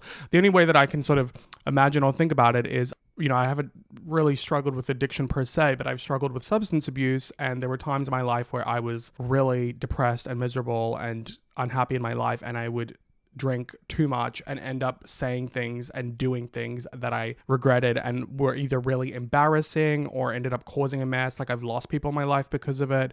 And, you know, even if you haven't gone to that extreme, if you just think about the Sunday scaries, the anxiety you get the next day, like, oh, why did I act that way last night? That was saying, oh, I regret that action. Like that times 10,000 is what someone like Rue is going through at facing the hurdle of becoming sober after everything horrible that you've done without the guarantee that it's even going to make people like forgive you or change what you've done. You still have to live with what you did when you were in that state. That's why for some people it's easier to just not get sober. It's deep stuff that we're exploring here. And I think Sam Levinson, when we're doing this stuff, obviously because he's drawing from his own personal experience with addiction, it's done incredibly well. And it's the crux of the show. That's why I'm so deeply sad that in season 3, Rue's addiction was glossed over and ignored and only used as a plot device. And, I feel like it was like the core of the show. We started the show with her relapse and her coming out of rehab and her not wanting to get sober, and then her getting sober for like the wrong reasons, and then her relapsing, and then her getting to her darkest depths, this season with, exploring drugs that are a lot worse than she was doing before, lying to everyone about it, having this emotional breakdown, having this intervention, now reaching rock bottom, now her withdrawals, wanting to get sober. Like, we've gone through this whole journey and it's done so well. Yes, it's exhausting, but that's part of the addiction cycle, So I'm not saying we should have done this over and over again in the next season, but in the next season, there is a couple moments where we see that Rue's family stopped talking to her, or she at one point was living in a crack house. Like, those are the things that I wish we explored, because I think it is the crux and the core of her character. But I digress. If you watch my season 3 video, you know how I feel about how things went down. Anyway, Rue then finishes off talking about Ali, saying she regrets reducing his life to a single moment and punishing him for it, because that's what cops do, that's what everyone else does, and it's what we would do to her if we didn't know her. I love this for several reasons that I've already discussed for the reducing someone to a single moment, but I also love the topical nature of what she said with cops, and that was very topical at the time with police brutality and the raids and everything that happened with George Floyd and the Black Lives Matter movement. And obviously this is all still relevant to today. So I like that aspect of it. But I also like the aspect of sort of pointing the mirror back at the audience, because a lot of people probably only have a sense of empathy or sympathy for someone like Rue, a character that they feel for, because they're watching the show and they know, okay, she's a girl who lost her father at a young age. She struggles with mental health, X, Y, and Z. But a lot of people just look at addicts, whether it's a homeless addict on the street or somebody that they know, or a friend of a friend, X, Y, and Z, and they think very low of them, and they forget everything that led to that point. And now that's not to excuse it. Like, I have somebody in my life who was an addict who I've had to go no contact with because it just was a complete detriment to me. So I'm not talking about that. Like, you're well within your right to distance that. I'm also talking to people who judge people for being a drug addict or an alcoholic or X, Y, and Z, and saying that it's a lack of self-control, or saying that, they're weak, or that they're reckless, X, Y, and Z, when it's like, no, this is like a disease of the mind. And, I love the show for showing us the empathy and of a character like Rue, like in the last episode where we saw those memories of her as a child. Like, this girl is doing horrible things to people because of her addiction. And yes, her having been a child or a teenager who's gone through all this trauma doesn't negate that, but have some empathy. I feel like that's what this is all about. As an audience, we're probably like fed up with Rue at this point after everything that she's done, but it's like, there's only so much control she has over her actions because she's powerless to her addiction. Anyway, I'm hoping I'm making sense with that, but I just really love this monologue that we have in the beginning of this episode. But anyway, I hope I'm making sense with that. I just love this monologue that we have over Rue's withdrawal. I think it's done really well because, there's only so much we can show and explore. We're not going to play it out over the whole episode. And this montage ends with Rue working up the courage to call Ali to apologize to him for everything she said in episode 3.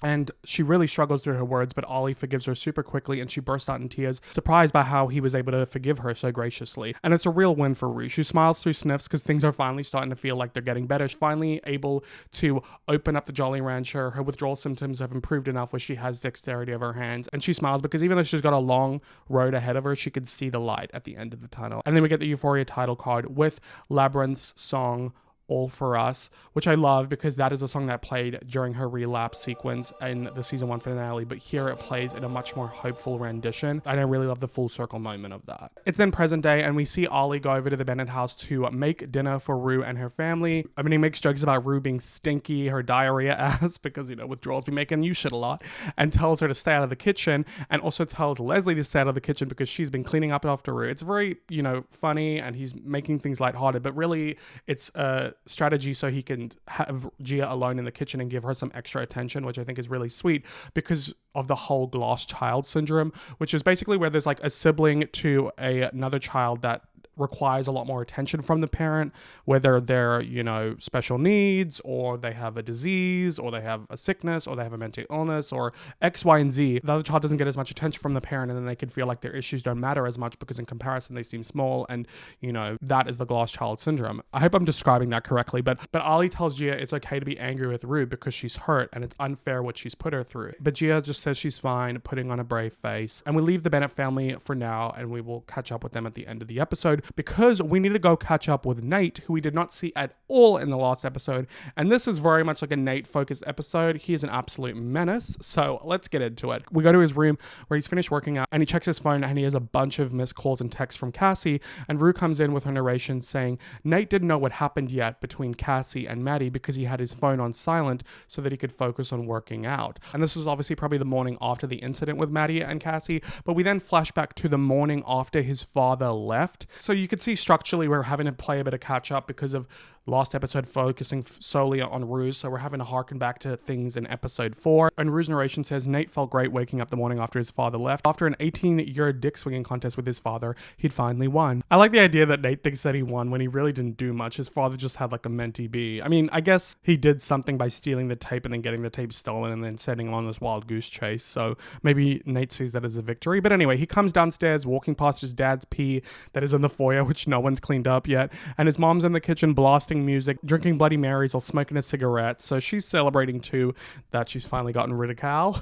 The only one who's really not happy in the family is Nate's brother Aaron, because obviously he was completely oblivious to all of Cal's antics, so all of this has taken him by surprise. Rue's narration comes back in saying when Nate finally checked his phone, he was not even concerned by the 38 missed calls from Cassie, but rather the lack of missed calls from Maddy. Part of the reason Nate loved Maddy so much was because of how loyal she was, but it also scared the shit out of him because if anyone crossed her, she'd bury them. There was no doubt in his mind about what Maddy was going to do. And we see Maddy contemplating over the sex tape of Kyle and Jules that she stole from Nate and what she should do with it. And I think it's very illuminating that when she stole the tape and watched it back in the season 1 finale, which is probably like 2 to 3 months ago by now, she has not done anything yet. Like she's been holding on to this, waiting for the perfect opportunity to use this ammunition. Kind of like how Rue was holding on to the knowledge that she had about Cassie and Nate and used it when she needed to. Except with Rue, I don't know if it was calculated. I think it was spontaneous in the moment. Whereas with Maddy, I think she was holding on to that for a reason. Even though she's friends with Jules and she didn't give it to her and let her decide what to do with it or give it to the police, she wanted to keep it as a weapon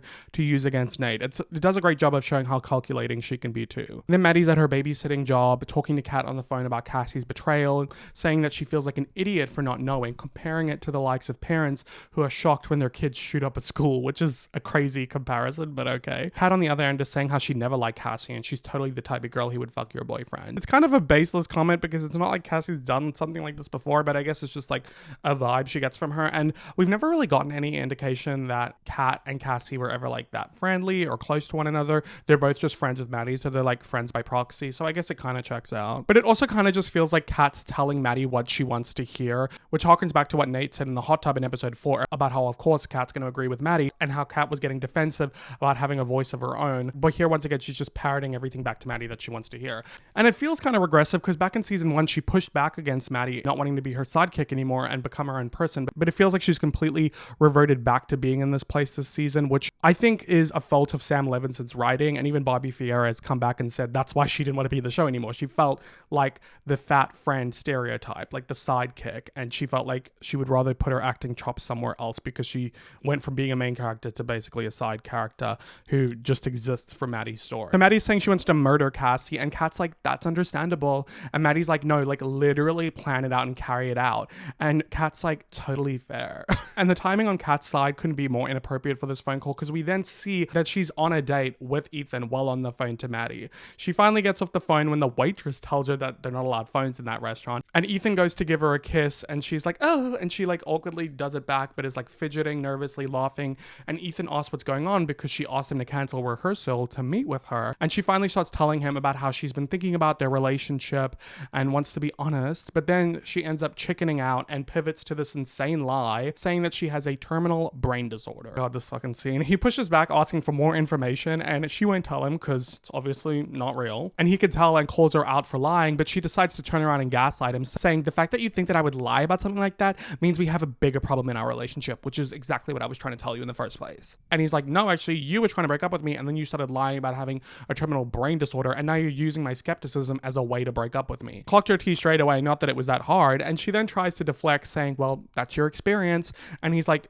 no, I think that's just the experience. And she's like, well, I guess that's your experience of the experience. It's a real funny moment, not gonna lie. Like, the way Kat talks cracks me up in this scene, even though it pisses me off. I feel like some teenagers do talk like this. He then cuts her off, basically saying that he knows she doesn't want to be in a relationship, so just be honest about it, because lying like this just makes him feel like shit. And this is fair, because there's no way Ethan hasn't been able to pick up on the vibes this whole time. But the scene just doesn't feel like it matters that much to me, because we haven't really explored the Kat and Ethan thing as much as we should have for it to be relevant. Like, we haven't even seen Ethan properly since episode 3. He didn't even have any lines. He was just on the date with Kat. Like, the only time we really had scenes with Ethan was in episode 2, where Kat was just like ignoring him and stuff. So it just feels like we're just like, okay, let's wrap this storyline up, whatever. Like, just such a bad storyline. She then turns things around on him, saying, I knew you were going to break up with me. And he's like, no, I'm just trying to help you say what you want to say. And she then turns on him, saying the kind of shit she said to him last season. So I guess it does track for her character. And she's like, is that some kind of manipulation tactic you learned on like an incel Reddit forum? Such a gaslighter for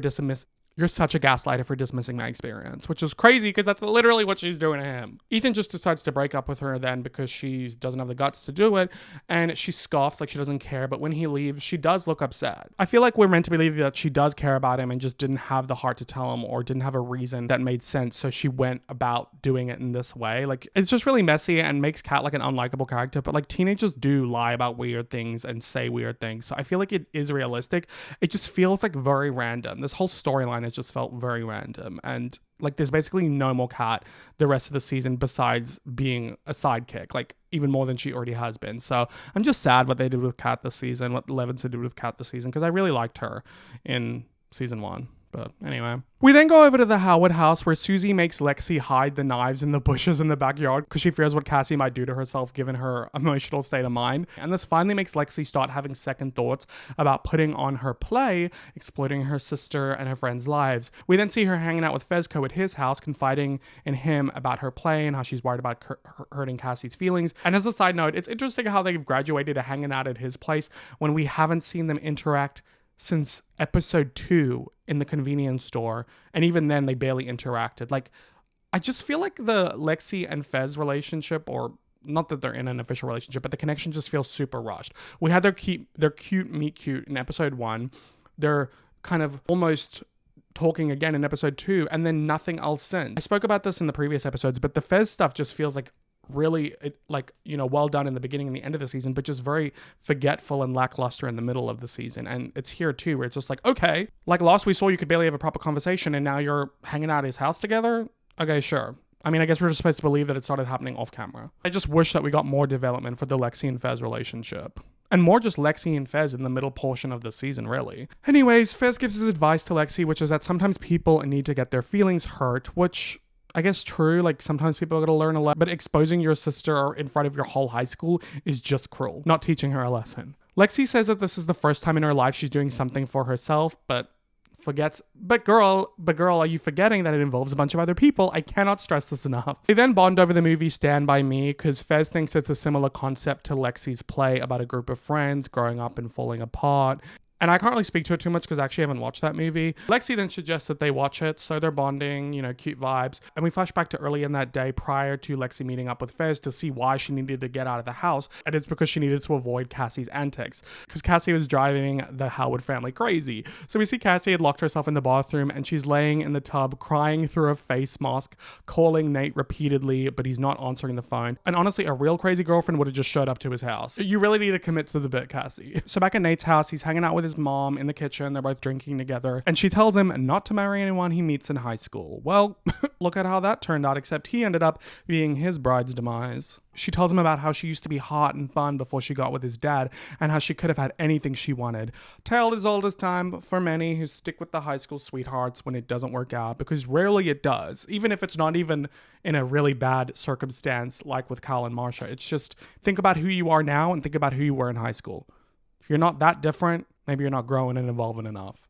Unless you grow and evolve together, like some couples can do that. It's just rare. So if you have that, congrats to you. But I digress. Most of the time, it's people just settling. So Nate says he's happy Cal's gone, and Marsha's like, just don't take your anger out on me. Which is kind of a weird thing to say. And he's like, why would I do that? And she's like, well, you're an angry guy. And he's like, no, I was angry at dad. That's different. And she's like, sure, whatever you say. And he's like, I'm not an angry guy. And look, she's right, but maybe as his mother, you should interrogate that, get him help for that instead of ridiculing him for it. Anyway, Nate keeps on going, saying he had a good good reason to be angry. And she's like, you hated your father. That's as good enough as a reason as any. And Nate doubles down, saying his anger was directed at his father, not just anyone, which is complete bullshit. I think Tyler, Jules, and Maddy would beg to differ. And Marsha's like, yeah, I don't know about that. And Nate gets angry, raising his voice at her, saying, no, it was specific, kind of proving her point there. And Marsha calms him down and is like, can we just have a nice time? And it makes sense that Nate doesn't want to take ownership over his anger or his actions and wants to just place all of it on his father, almost so that he can delude himself into thinking that now that he's gone, things will be different and better, and it was all his father's fault. But of course, that's only half the truth. Back at the Howard house, Cassie's freaking out in the living room, saying, everyone thinks I'm a bad person. And Lexi and Susie are like, well, you're definitely not the good guy. And Cassie goes on saying, but everyone thinks that me and Nate were hooking up while Maddy and him were together, but that's not accurate. There was absolutely no crossover. She keeps focusing on the timeline, and Susie's like, ugh, Cassie, stop, you're driving me nuts. So clearly this has been going on nonstop. And Sydney Sweeney is doing this whiny performance incredibly well, scarily so. Maybe it's coming from a personal place. Cassie's like, but roommate, it sounded like I'd been hooking up with Nate the whole time. I would never do something like that to Maddy. I'd never do something like that to someone I love. Clearly, she's trying to make herself feel better even now after the fact, and obviously no one is falling for it. And Susie's like, look, it's one thing to do what you did, and it's another to pretend to be all innocent. And Cassie's like, I'm just pointing out the facts. And Susie's like, well, I'm just pointing out the principle. And Cassie's like, what principle? And Susie's like, the don't fuck your best friend's boyfriend principle. And Cassie loses it at this point, screaming, and she's like, that's what I'm trying to say. They weren't boyfriend and girlfriend. And Susie's like, I don't care. I just want to watch my $1 million matchmaker in peace, for fuck's sake. It is such a funny scene. I fucking love Susie. But yeah, either Cassie is really not seeming to grasp the principle, or she just is deluding herself and trying not to fully grasp it, or coming up with these excuses and workarounds because she doesn't want to face the fact that what she did was fucking horrible. And maybe she doesn't want to question whether or not she's a bad person, And trying to seek reassurance from everyone in your life is not going to work because literally no one agrees with your actions. Not even Nate, who's directly involved. Anyway, we go back to the Jacobs house. Nate's mom asks if he's still seeing that blonde girl because she prefers her to Maddy. Which, ironic, given that you don't even remember her name. And what is it like? The only time we've seen them interact is when she hears Cassie and Nate having loud sex upstairs. I don't know if it's racism towards Maddy or classism, but I don't know if it would be classism because Cassie's family's kind of broke too. So I don't know if she just, whatever reason, she just doesn't like Maddy. We knew that from last season. And maybe she just perceives Cassie as a pushover or whatever reason. Either way, the mother's opinion on Cassie and Maddy just feels sinister. Nate says that she's in luck because Maddy's never going to talk to him ever again. And Marsha's happy about that, saying she was terrified that he'd get Maddy pregnant because she's the type to keep it out of spite. Which I'm not sure if she's speaking about herself. I feel like she is. I feel like she's been dropping all these different things that gives us a lot more insight into the Cal and Marsha backstory. I wonder if she knew about Derek and Cal because it looks like she did, and maybe she did keep the baby despite Cal. Maybe she's speaking from experience. Anyway, Marsha goes back to that blonde girl asking what her name is, and Nate's like, Cassie, she's actually Maddy's best friend, which Marsha finds hilarious. She bursts out laughing. He's laughing with her, not sure why she finds the downfall of two teen girls' friendship so amusing. She then recalls when Maddy called her the C word back at the carnival in season 1, episode 4, and she says that she knows it wasn't right, but when he grabbed her and pulled her away, she was thinking, that's my boy, sticking up for his mom. So disturbing, so cringy. Obviously, Marsha is not a good person, and it's really interesting seeing this side to her because we've never really explored Marsha and Nate's relationship, so it is interesting exploring it in this one. But she's clearly not seeing how conflicting everything she's saying is, because before she was criticizing his anger, and now you're somewhat supporting his abusive behavior. But I guess she does say, you didn't have to choke her. And Nate laughs us off saying, yeah, that was insane. Probably referring to Maddy's behavior, when she called his mom the C word and knocked over the chili. But then Marsha's like, well, you didn't have to go ahead and choke her. And it's good to know that she has a line for abuse. I mean, the line should be, don't touch Maddy at all, but, Nate looks instantly shocked and embarrassed by this and says, I didn't choke her. And his mom's like, yeah, okay. And he's like, Mom, the police dropped the charges.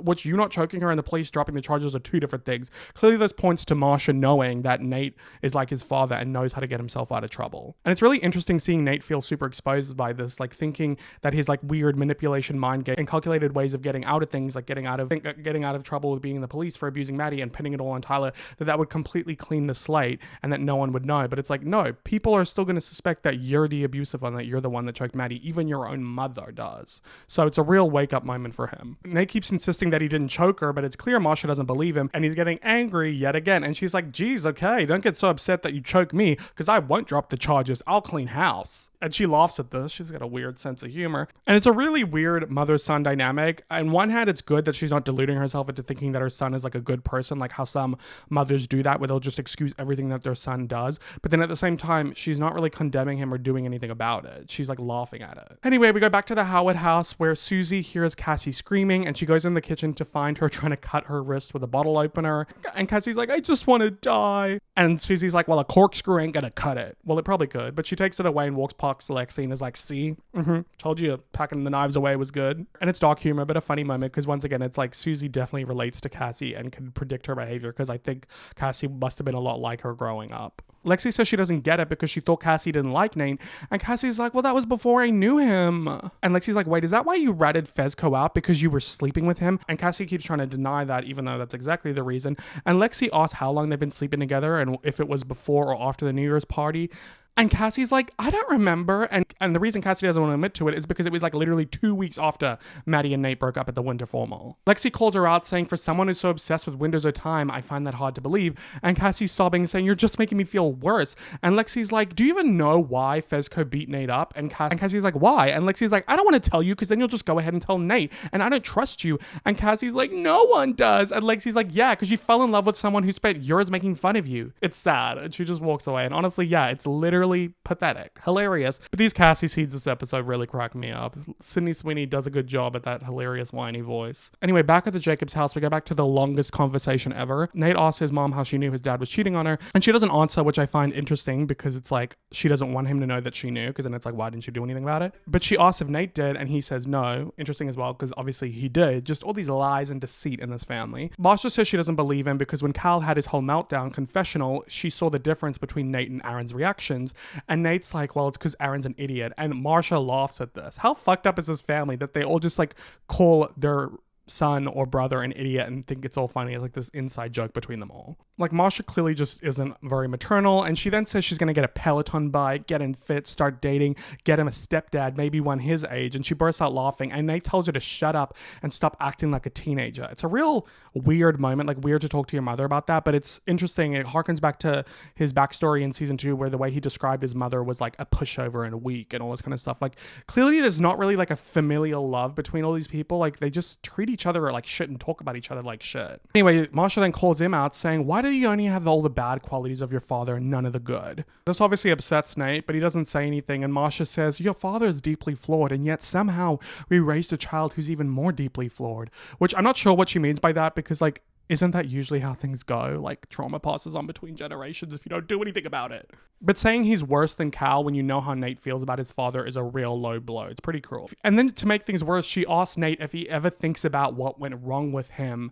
And he doesn't answer that question, because that's like kind of very confronting. And she's like, well, you wouldn't, because your dad didn't believe in therapy, so self-reflection's off the table. And it's like, girl, well, I don't know if you do much self-reflecting either. But yes, indeed, this family's in deep need of therapy. But it's fair enough for Marsha to really reckon with how messed up her son's become because of, you know, her husband and the way they raised him and all this kind of stuff. But I don't know if you should do it to his face. And she's like, it's just such a mystery because you were such a sweet little baby. You know, you would like kiss me on the forehead, only me, not your father. But then somewhere around 8 or 9, you just darkened. The age is a little wonky here, but this is probably when he started watching the dad's tapes, which I think this shows that Marsha has no idea about this, which is sad, but Nate would never admit it to her, even though maybe it is too late to get the help. It's never too late to get help, actually. I feel like if he did tell her, she could help him go to a therapist and unpack that childhood trauma. Anyway, Marsha keeps going, saying she used to ask Cal if he dropped Nate on his head or if he got hit in the head with a baseball bat, just wondering why there was such a drastic change. And Nate cuts her off, asking what the point of this is.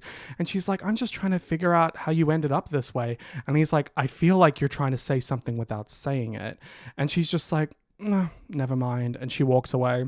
And it's a sad moment for Nate. Like, he feels like all of his issues are sorted because his father's gone. Meanwhile, here's his mother who talks about him like he's a stranger, who looks at him like she doesn't know him. And I feel like the way that he's responding to what she's saying and his facial expressions, it makes him feel like unlovable, you know? It's really sad. I do feel for him, even though he's a horrible fucking person. Because he is the result of these parents, this unloving, unmaternal mother, and this destructive father who's like lived this double life and all these secrets that have fucked Nate up too. I feel bad for him. What can I say? And here's his mother just dropping all these existential questions into his lap without helping him explore them. She's just like creating more issues for him. throughout this episode, Marsha's being really nasty to Nate. And even though we've never seen much of Marsha before, I think it's really important to show it here because it's to show us that Cal's only one piece of the puzzle. Nate also has issues from his mother's side too. Maybe also how Nate thought that now that his father was gone, all of his issues were going to be solved. But here they are, staring him in the face, personified by his mother as she's like speaking out loud to him. And it's making him having a face like, oh wow, like I'm still fucked up. I still have all these issues even though my father's gone. It's not all hunky-dory. Who is hunky-dory? Back at the Howard house, Cassie goes over to Lexi in the living room saying she thinks Nate's a bad person, but if they're going to talk about bad people, then they should really talk about Rue. And Susie's like, hey, don't go there. Rue's a good girl. She's had a hard life.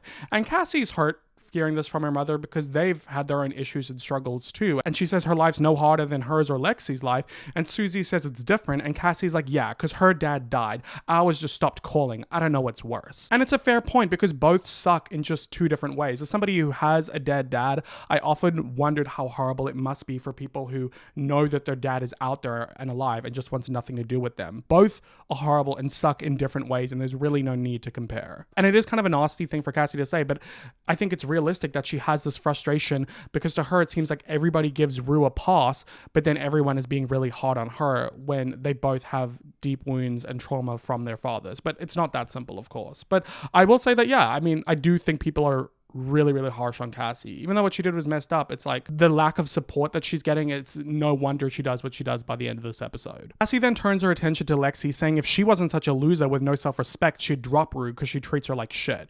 Obviously, I don't agree with calling Lexi a loser, but there is a little bit of truth to this because Rue has treated Lexi like shit a lot of the time, especially we saw this last season. But you know, Lexi loves Rue and has empathy for her and knows that it's not really her fault, it's the addiction. But now Cassie's obviously trying to deflect onto Rue, she's grasping for straws here, and Susie tells her that's enough, and Cassie calls her out for being hypocritical, but Susie says she never said Cassie had no self-respect, and Cassie screams in her face saying, you don't have to say it, I can fucking feel it. Great moment, and Cassie storms out, and Susie's like, she needs a fucking exorcism. Oh, the Howard family. I wish we got more of them. They're so fucking funny. Highlight of the episode for sure. So we check back with Nate, who's decided to go ahead and take control of his life in the most calculated and manipulative and Nate Jacobs kind of way. Rue's narration says, well, Nate didn't care what happened to his dad. He did care what happened to his business because that would end up being his business. Yes, nepotism at play, of course. And remember from season 1 that Cal is a developer and has developed some of the biggest apartment complexes, all that kind of stuff in the town. So he's got that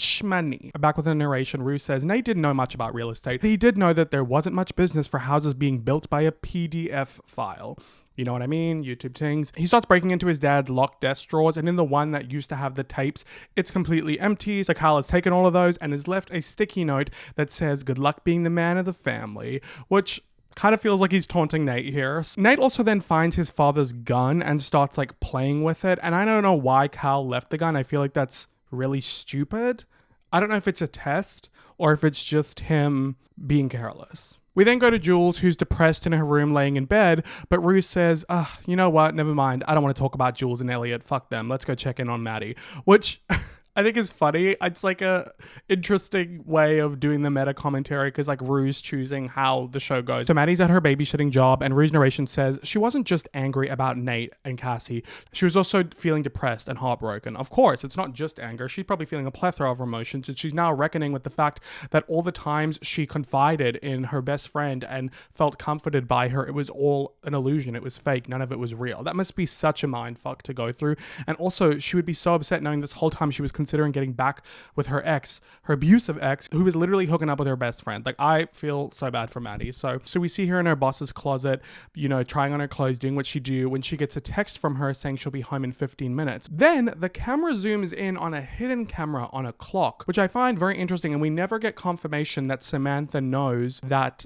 Maddy goes in her closet and tries on her stuff. But I feel like this is, confirmation. I feel like we can have context clues that she's got a camera in her closet because she's a wealthy woman, she wants to keep an eye on her things, but she purposely doesn't say anything. She allows Maddy to try on her stuff and live the fantasy, which I think is really sweet. You know what I mean? That here's this teenage girl who clearly has a zest for life and nicer things, and she's trying on stuff, she's not stealing it, she's putting it back, so it's harmless. I don't know, I think it's an interesting detail. So when Samantha gets home, she tells Maddy they should get drunk together and go for a swim. I don't know about the ethics of this. I mean, to me, I'm like, whatever, because like Maddy just turned 18, and in Australia, the legal drinking age is 18, and you're an adult when you're 18. But, you know, in America, it's 21, so you could think what you want to think about that. So we jump ahead in time, and Rouge Narration says that Maddy hadn't planned on telling Samantha about everything, but after 2 glasses of wine, she told her anyway what happened with Cassie and Nate. And Samantha admits that she did the same thing to a friend of hers that Cassie did to Maddy when she was in college. This is also where we get that iconic audio from Maddy where she's like, oh no, don't tell me that, no. Maddy asks Samantha why she did it, and Samantha says he just gave her the right amount of attention at the wrong time, which is so Cassie coded, because Cassie had no interest in Nate in season 1 at all, and here he finds her in the beginning of the season where she was just so depressed. It's, you know, right amount of tension at the wrong time. Maddy's struggling to comprehend it because it's too depressing to think that her best friend would do this, but she also can relate to feeling like a victim to Nate, so it's not totally out of the realm of possibilities. And Samantha then talks to her about how much of a mess she was in high school and college and never imagined settling down with a guy, and they both bond over how they secretly like to fight, and Maddy's like, yeah, I just think that's who I am, which we'll recall from episode 2 when she was saying to Jules, like, I don't know if I'll ever find like a nice soft love. I don't think I'm built for it. And Samantha's like, I thought that too before I got with my husband. It's not good in the long run, and it's fine for now when you're 18. But if you're still getting in those kind of relationships in your 40s, then there's a problem. So clearly Samantha's trying to, you know, give her some advice, being like, you'll grow out of it. Like, you're not going to be like this for life when in these like tumultuous relationships. And I feel like there is this undercurrent this season of Maddy really growing and maturing and all that kind of stuff. And I like it. I wish we kind of pushed further with it, because I feel like a lot of it is there because of the inferences I'm making and the digging I'm doing within the show. It's just kind of a little more vague, but I think we touch on it more in the next episodes. Maddy asked Samantha if she ever made up with her friend, and Samantha said she never spoke to her again. And it seems like Maddy's wondering if she can ever forgive Cassie and talk to her again, and if she's gonna grow out of this high school drama and just leave her behind. We check back with Lexi after she and Fez have finished watching Stand By Me,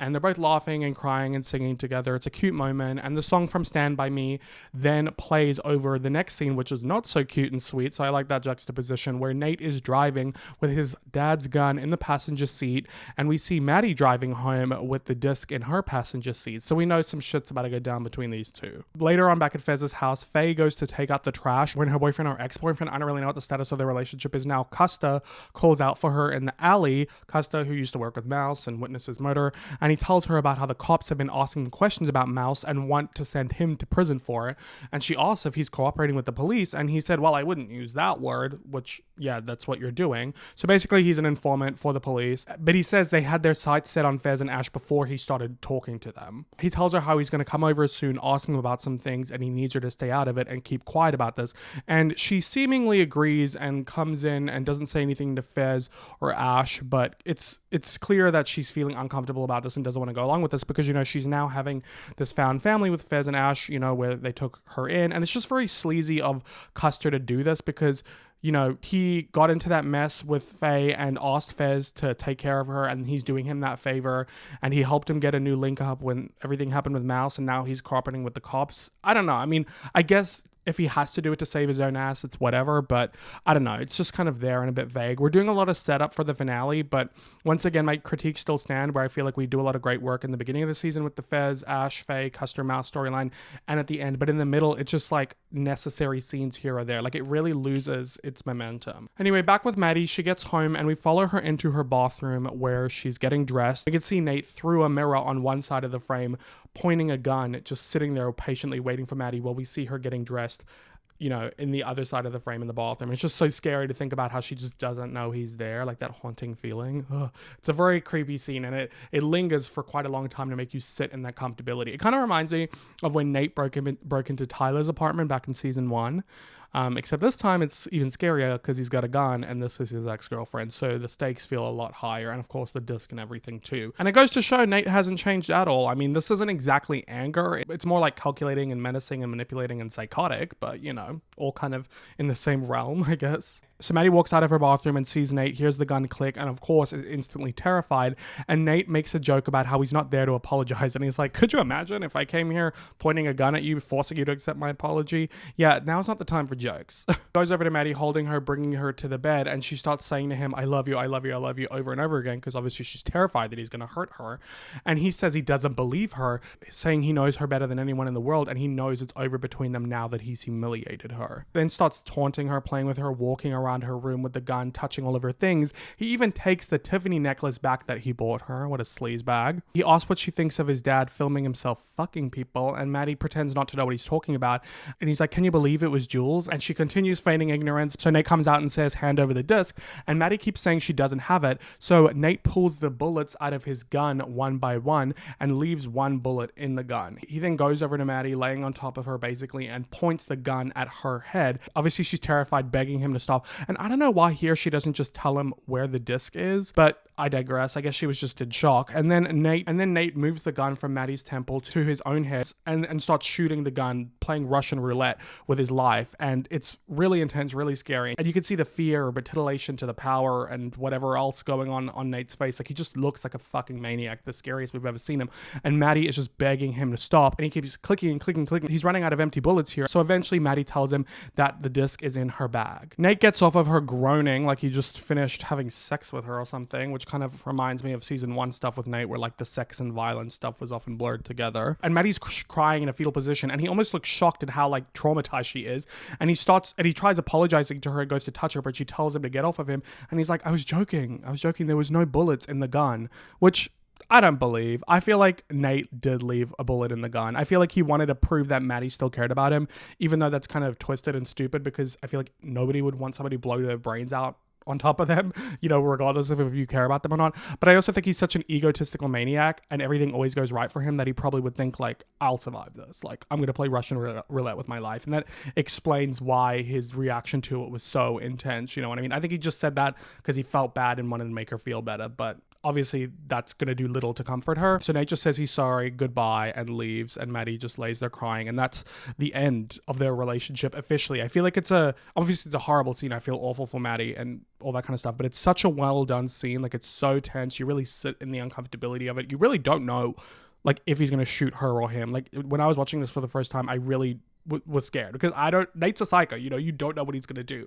It's done so well, like the sound design and everything, with the clicking of the gun and the music and just how long we have to sit in these moments like before Maddy sees him. It's just such a scary, well done scene, and I feel like it's sort of a crescendo for their abusive relationship, and it's sort of a moment for Maddy and Nate to kind of both realize like, oh, there's like no coming back from this. You know what I mean? Nathan drives his car while drinking a beer with the gun and the tape in his driver's seat.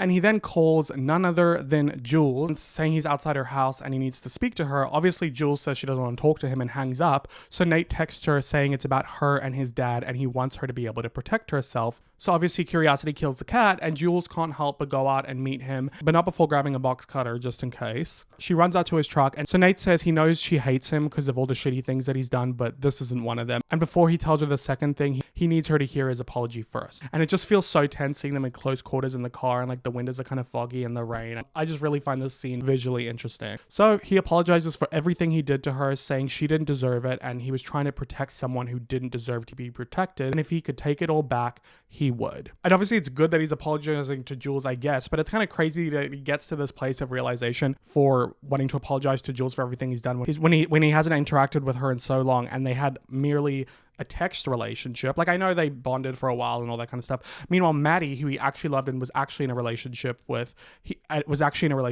like, he apologized, sure, before, but I feel like that was for the gun thing. Like, he hasn't properly apologized for every horrible thing that he's done to her. So, kind of pissed me off a little bit. But anyway, Nate then hands the disc over to Jules, telling her that that's how he found out about her and his dad, because his dad's been secretly recording every encounter for as long as he can remember. He says he wanted to give it to Jules so she could do with it as she pleases, and promises no one's seen it besides him. And his dad doesn't even know that he's giving it to her, and it's the only copy that he knows of. Jules asks why he's giving this to her, and he says it's better to just keep the answer a mystery. Well, the so-called mystery is that he loves her, which I'm going to touch on a little bit. She's shocked by this act of kindness and is like, what, are you like a nice person now? And he's like, no, like, you should have seen what I had to do to get it. Yeah. And she tells him how she came out here with a box cutter. That's how little she trusts him. But she thanks him and goes to leave. But Nate stops her before she does and says, for what it's worth, everything I ever said to you was true. And Jules says, same for me. And she leaves. And that's the resolution and the end that we get to the Jules and Nate relationship that never was. I don't know how to feel about this because in the first season, I found the Nate and Jules stuff incredibly, they had their first altercation in episode 1 and then all these staring at each other episode 2 and then episode 3, he's catfishing her and then he confronts her in episode 4 after the carnival, but he actually loves her and says that he feels like she knows him better than anyone in the world and he confesses his love for her, but then gets nasty when he realizes that she's a threat to the livelihood and the safety of his family and his father and what he's going to inherit from him. So he has to threaten her. And then he, uses that against her for the whole Tyler Maddy situation to get out of that. Like he was using her as a pawn, but he had fallen in love with her to begin with. And by the end of the season, it's almost like he was jealous of Rue for being with Jules. And then Jules struggling with what her online relationship with Tyler meant when she went away in that drug-induced, montage where it was cutting between Nate and that girl that she hooked up with. And then in her special episode, she talks about it and we see Nate there because she fell in love with this person, Tyler, who doesn't exist, but that person kind of does exist because it was Nate on the other end of the phone. Like there was so much interesting stuff done with Nate and Jules in season 1. And I believed that he loved her and she was confused about him because she loved Tyler, but Tyler doesn't exist.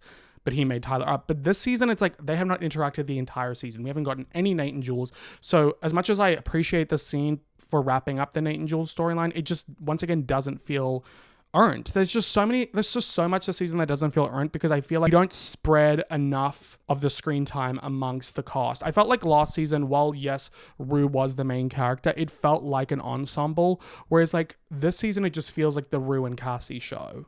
I just feel like some characters, it's, they have a good arc. Like Maddy still has a good arc. Nate still has a good arc. But I feel like Jules, Kat, it just falls by the wayside. I think it does come down to the lack of screen time and interest in Jules and Kat and what Levinson built last season. So I think whenever there's something that's pivotal to them like this, you can really see the cracks there. But I digress. I like that they kind of wrapped up that storyline, but it's just, I don't know, it's hard for me to believe that Nate's still in love with Jules this much when we never really explore it. I mean, I guess in episode 2 when he was like having those flashes of Jules, but then there's this whole idea of him trying to turn Cassie into Jules, but like why? I just wish we explored it more, his love for Jules and all that kind of stuff. I just wish we explored it more. Anyway, I feel like I'm going on a tangent. Nate's got one more task on his to-do list for cleaning up his life.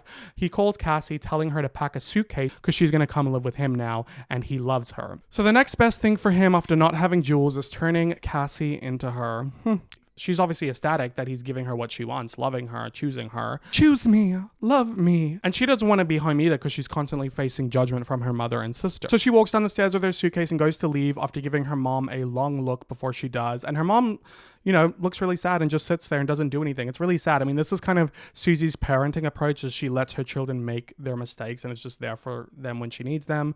Everyone has their own approach, but I don't know if I agree with this one. I feel like it's like a little bit too far of just letting her go. Like she's still, I mean, unless she's 18 and she can just go. I don't really know how old she is. I guess maybe that makes it different, but I don't know. I'm just like, damn, Susie, you're just gonna let your daughter leave? When Cassie gets into Nate's car, she can't stop smiling, so happy that she's finally gotten what she's wanted, but she's lost everything in the process, which makes for a perfect manipulation situation with Nate because she's all his. She's completely cut off from her family and friends now. When they go up to Nate's room, she waves at his mom, who waves back, but in not really a happy or approving way. There's almost like a sadness in her expression where she's like knows that this is an unhealthy, toxic relationship and her son is not a good guy. But she still lets it happen. Still allows Cassie to move in. Like, why are their moms allowing this? Anyway, Nate locks his bedroom door behind him and caresses Cassie, who says, I ruined my entire life for you. And he almost looks happy to hear this and goes to kiss her, but she stops him and starts punching his chest repeatedly because, I mean, yeah, she's pissed off at him, and rightly so. I mean, she's still choosing him and sticking with him, but I like that she's not so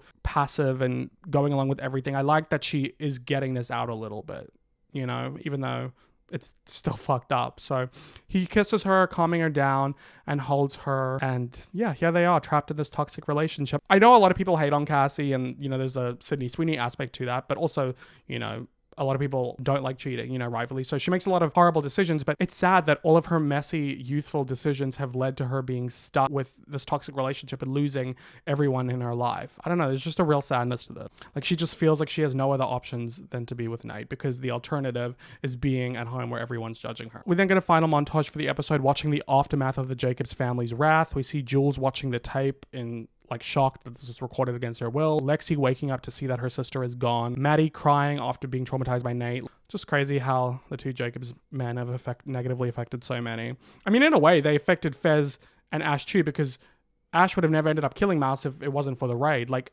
Nate and Cal are like the villains for everything, except Rue's addiction. You can't blame that on them, to be fair. Well, actually, you kind of can blame her. If in a roundabout way, you can kind of blame Rue's relapse on Nate because she relapsed because Jules left town and Jules only wanted to leave town because of how miserable her life was in this town because of Nate. I'm just going to blame everything on Nate. Well, then if you're going to blame everything on Nate, Nate's the way he is because of Cal, so let's blame everything on Cal. But then if you're going to do that, blame it on his father because of, how he didn't let him be himself. But then if you're going to do that, blame it on society. Anyway, I don't know what I'm talking about. We end the episode where we started it, over at the Bennett's house, where Ollie is having dinner with the family, asking Rue if she believes that she's hit rock bottom. She doesn't answer, and her mom says yes, because she doesn't want it to get any worse than this. And Rue says she knows she has a lot of apologizing to do, but she wants to go to rehab and get clean first, then sort all of her shit out. Ollie asks Gia how she feels about it all, and Gia says if it's real, then great, because, she's heard that before. And Leslie says Rue needs our support, but Ollie says it's fair to lose faith if someone keeps letting you down over and over again, which is super fair. Gia asks Ollie where the hope is when only 5% of addicts stay clean, but Ollie says that hope is for Rue to find. Ollie's just such a wise man. I freaking love him. I wish he was part of the show more. Anyway, as the daughters are cleaning up the dishes, Ollie tells Leslie to let go with Rue a little bit and shower Gia with more love because she's been waiting on it, which I got chills. That's just so sweet because poor Gia has been kind of in the shadow of Rue's issues and she deserves some love. She's probably got her own issues going on, We'll explore that in the next couple eps. Rue's then laying in bed with Gia, saying she feels like she doesn't know anything about her life anymore, and Gia says she'll tell her when she gets better, which is very sweet, but also sad because, addicts can be quite selfish and self-involved, given the nature of it all, and Rue's been so caught up in her own life that she hasn't been paying attention to Gia's. We then end the episode on a truly heartbreaking scene. Rue and Gia are sleeping, and we pan from their room slowly over to Leslie's room, and then, out of the house. Very, sad, haunting cinematography, as Leslie has a phone call from the rehab, and she's begging them to take Rue inpatient, but we can assume they're telling her they don't have enough space, which this is very realistic. This often happens. You don't always get access to rehab unless you're rich and you can get private rehabs.